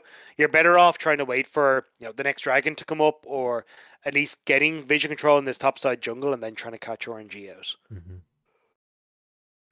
All right, well, FPX grouping up once again around this Baron, trying to just deny vision and maintain control of the area. So let's revisit the win conditions that we talked about right at the start of the game here, Dagda, because right now it feels like FPX, despite the Dragons, are the ones in control of things. What is it that RNG need to do to actually wrestle control from FPX here? So for RNG side, it's definitely, I actually give an edge to RNG here. I know the goal is fairly even, but again, we talk about how big this Orianna is. So you get one of these shockwaves off onto the right members, like you can win very well. What you want to be doing is flanking, like FPX have right now if they're Xiao 7. That's going to be a huge pickup onto Cryin. Both carries already down. I mean, he's got the sleep. Yeah. It's a little bit late, but hey, nice sleep shot out on the end of things. That's the way FPX want to try and play these fights. Like, again, like Gala and Cryin, we talked about already with the Orianna and MF, they like when people are in front of them and they know the exact direction that the enemy team is coming from.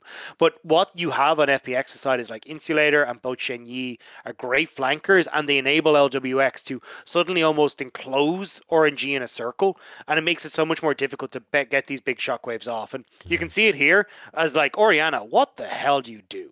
Like, you've got Shenyi coming in one side, you've got a massive fucking ram horn that's coming in the other end, and you've got nowhere to run to. So essentially like RNG get caught with their pants down there, and I want to see FPX just continue to do that over and over again, where they're just catching folks out. I would love to see it. I'm also a little bit surprised by Cryin being the one caught out. It's not something that you see often, but Shenyi really well played on this set, and that's one of the biggest strengths of Sett, right? Being able to catch people out of position. You can just brute force a fight when you do find those situations. Cryin. You need to be real careful here, buddy. Did have Shaolin Bao hanging off to the side, so we'll be safe to get away. But again, we get to this position where RNG have sole point, and then they lose control of the game and get denied dragons. This keeps on happening this series. Yeah, and there's no way they can wrestle it back either, because again, like if you're trying to move into River, well, where the hell is Shenyi? Where is Xiao 7? Where is Insulator? Like, is he suddenly in our backline? Like, that is going to be a major issue for RNG. So for RNG, they need to be making sure that they are here at objectives first, that they're getting these side lanes in control. But again, that becomes very difficult to do because your Orianna doesn't want to be in a side lane. As you just saw, like it's so easy for FPX to jump on her, and Cryin doesn't really have any way to go. So you're heavily relying on New, but Xiao 7 can match him. Insulator matches in a bot lane, and from that point forward, it's FPX who have control of these side lanes. And I just want to mention quickly, you could see it on the left, LWX is insanely rich right now. He has almost 300 CS. We're at the 27-minute mark. He already had that number as we were getting just beyond 26 minutes. Like, he is so farmed up right now. You can see he's on 4 items. Like, that is a really, really terrifying Kaisa. If he gets alone time with Gala or Cryin, he's going to one-shot them. He's going to be able to just blow them up. So, definitely another way in which FPX can find these advantages and find individual picks that can turn into a massive teamfight win for the side of FPX. And RNG now, they're just stuck inside the base. Obviously, Baron's still ticking away here. It doesn't appear to have a timer on the Baron buff on the screen, so no, I'm not 100% sure. Well, it'll be up for another 22 seconds, right? Because it's 3 minutes. So they've got 20 seconds left on Baron as they will try and crack the base. I don't think that they're going to be able to realistically finish it in Hip Tower, though. No, again, like this composition from FPX, super short range, the Baron is great, but they're more interested in finding the fight at Baron where they kill everyone in RNG and then they can crack the base. So, it's nice. You can get some chip damage, but it's going to be really difficult unless you kill RNG to actually crack open the space. Oh, hang on. That's going to be the ult coming out from LWX, but won't quite finish the kill. Flash forced away from New anyway. It's quite a big flash to lose, though. Going into team fights that could decide the game right here. Like, Renekton's flash is a big deal. Scumbag Shaft 7 took the big chicken there. But yeah, like, Renekton being able to flash onto the backline when he's coming from a flank and get the stun, that kind of play can decide the game. Speaking of deciding the game, in they come with Home Guard. It's going to be a knock-up Ornn coming out onto Lele as well. It's just going to zone the rest of the squad. Lele somehow gets away with this one. I feel like that was a guaranteed kill. How did he not die? Yeah, I'm not sure how he managed to get away from that one. I want to go back to your point, though, that you were talking about with the flash on New. Most of the time, I would agree that, look, having flash gone on Renekton sucks. And it isn't ideal if you're the ones that are trying to get aggressive and you're looking for the flank. I think with the way that RNG want to play these fights, though, as you were kind of saying before, is like they're waiting for FPX to a certain extent to come into them. So New won't really be jumping forward. Instead, he's trying to play like defense and keep away from his backline. So in that respect, Nerdy having the flash means that it makes him have to stay in these fights, which could actually be better for RNG in the long run. Okay. So they're accidentally forcing him into being a team player, I see. Yeah. Interesting way of looking at the game, but I feel like to cast LPL, you need to have an interesting way of looking at the game. Yeah, you gotta put a positive spin on some of these things, you know? Oh dear. Well, Drake up in 1 minute and 10 seconds. Once again, RNG would love to get this. But they are confined into their base. But the thing is, it's going to be Drake and Baron spawning at the same time here. So whether or not this ends up being a trade will be a question. Because FPX, theoretically, could just get LWX to solo the dragon. while they position around Baron and make sure RNG can't answer either. That would be the ideal scenario for them. Yeah, and I agree. I think that's going to be the game plan. And I mean, right now as FPX, it's very easy for you to just keep up this pressure, shove in lanes, and then take the dragon as it spawns, off of like even just youxin soloing it out, and then you can go and protect the Baron. Like you don't actually have to give up too much of the map state right now to go and take this dragon. So, I think FPX are still pretty much in control of this map state. Yep, they can quite happily just maintain vision. You can see Xiao7 pushing in towards the inhib here. This is not really that he thinks that he can take the inhib. It's more just he's happy to take a couple of tower shots to get the demolish, but most importantly, force the RNG players to stay in this base so LWX can just burn through this dragon totally safe, totally alone. In the meantime, you can see youxin chilling on the top side of the map to make sure there's no Baron shenanigans from RNG. This is immaculate, honestly, from FPX.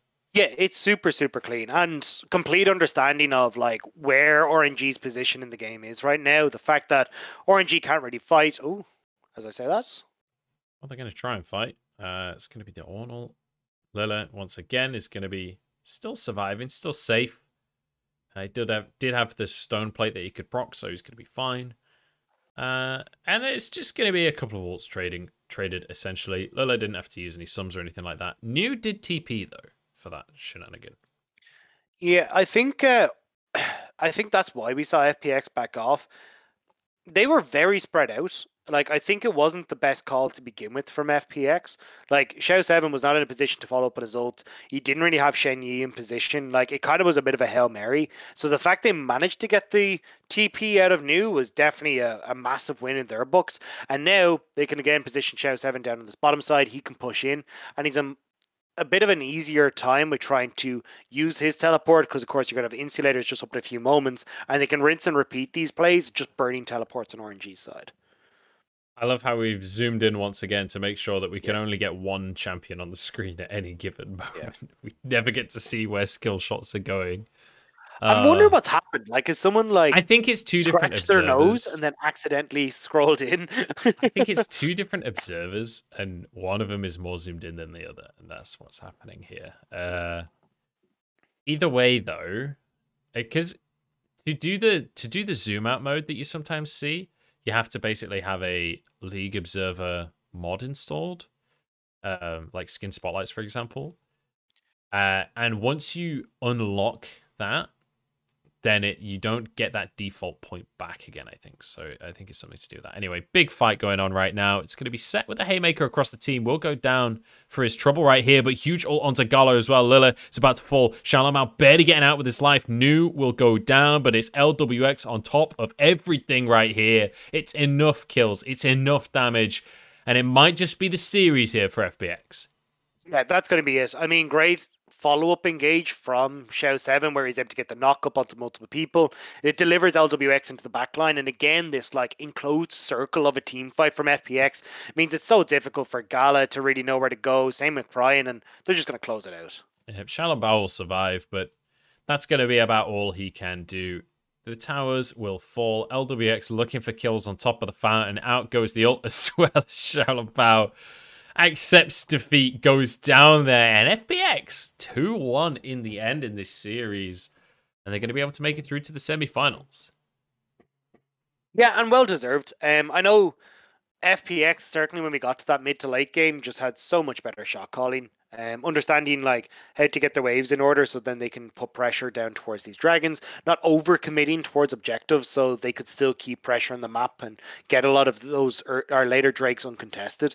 And unfortunately, like pretty much every game in this series, we've seen Cryin get absolutely huge and not actually be able to do anything with it because the team isn't set up for it. So I think definitely unfortunate for RNG that they just don't really know how to play towards the Orianna and set up these big multi-man shockwaves where they're just able to abuse that power. It always makes me chuckle that you've got these fans in the crowd that want to show that they've got a sign, but also don't want to show who they are and like hide behind whatever it is they've brought to the stage. But there we have it. Yeah, 2-1 in the end to FPX. And I have to say, coming in, I was favoring the lineup from RNG, especially with Crisp not being able to play. I I'm really impressed that FPX were able to pull this one off. Their early game is messy as all hell. They really need to fix that. But in terms of the actual result, look, they've done what was required there. They managed to get the win. You can see the commentators are exhausted as well. But you know what? Is that Teddy? It looks kind of like Teddy. But I'm not sure. It does look a little bit, but it's not Teddy. No. It's not? Okay. I wasn't sure if it was just like Teddy with a new haircut or something like that. I want to take a look at the bracket now that that's done. I'm not 100% sure who their semi-final opponent is going to be. It will be Rogue Warriors. So, honestly, FPX, they're probably going to the finals. I don't want to call that series before it happens, but they got to be the favorite, right? I mean, I haven't seen Rogue Warriors or what team they put forward for this. Like, it's a decent roster. It's Bowen, Yodang, Wuming, Zhongwuji, and Lei. Okay. So it's decent. It's decent. Zhongwuji has been actually, that's going to be a really interesting game because it's basically LWX and Zhongwuji who have both just been Kaisa solo carrying victories for their team. So that'll be a really interesting matchup.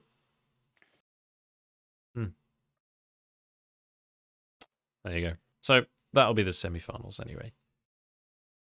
Should be an exciting one. I guess Leaguepedia will take a minute to update, but yeah, I mean, especially if you've got Chris back for that, like, yeah, strong like you've got like Rogue Warriors certainly was more so about their jungler, so the fact that it's a replacement jungler has me worried. Yeah, like Haro was always just so good in this squad, but certainly Zhongwuji has been absolutely fantastic. So we'll see if he can carry against LWX and Crisp, but it's surprising to me how high the priority has been on the Kaisa. Like that just overall has been weird. Mm-hmm. Like the dive comps haven't really been super effective. Like it did work out here, but it felt like RNG probably could have just played this better and won. Yeah, I mean, I agree. And I think that's true of the first game in the series as well. I think it was the first one that FPX won, where, I mean, all 3 games in the series, RNG were ahead in the early game. The first game, they hardcore through. Second game, they finished it out. Third game, they hardcore through. So, yeah. I don't know. I feel like RNG should have won this series, and it was more about RNG throwing away the leads that they got as opposed to... I mean, I don't want to take it away from FPX too much, but it definitely felt like this was a series that RNG could have won if they'd, got their act together, basically. Yeah. Yeah. So just... Sorry, I just saw the host just pop out and go, oh, wait, we're not done. Walk back. I'm just going to, very quickly, I want to show you guys something. Everyone in chat. So this is the guy that's casting with me today, in case any of you don't know him. Look at this, at Dagda Casts. Go on Twitter and follow him right fucking now. I'm going to put it in the chat as well. Go click that. Go follow him. Thank you for casting with me, Dagda. No worries. It's always fun, man. It's been fun, yeah. It's been really fun. Yeah, I'm trying to get to 3,000, so if I could get help, that'll be nice. We've got to get him to 3,000 before Christmas, or before the end of the year, you know.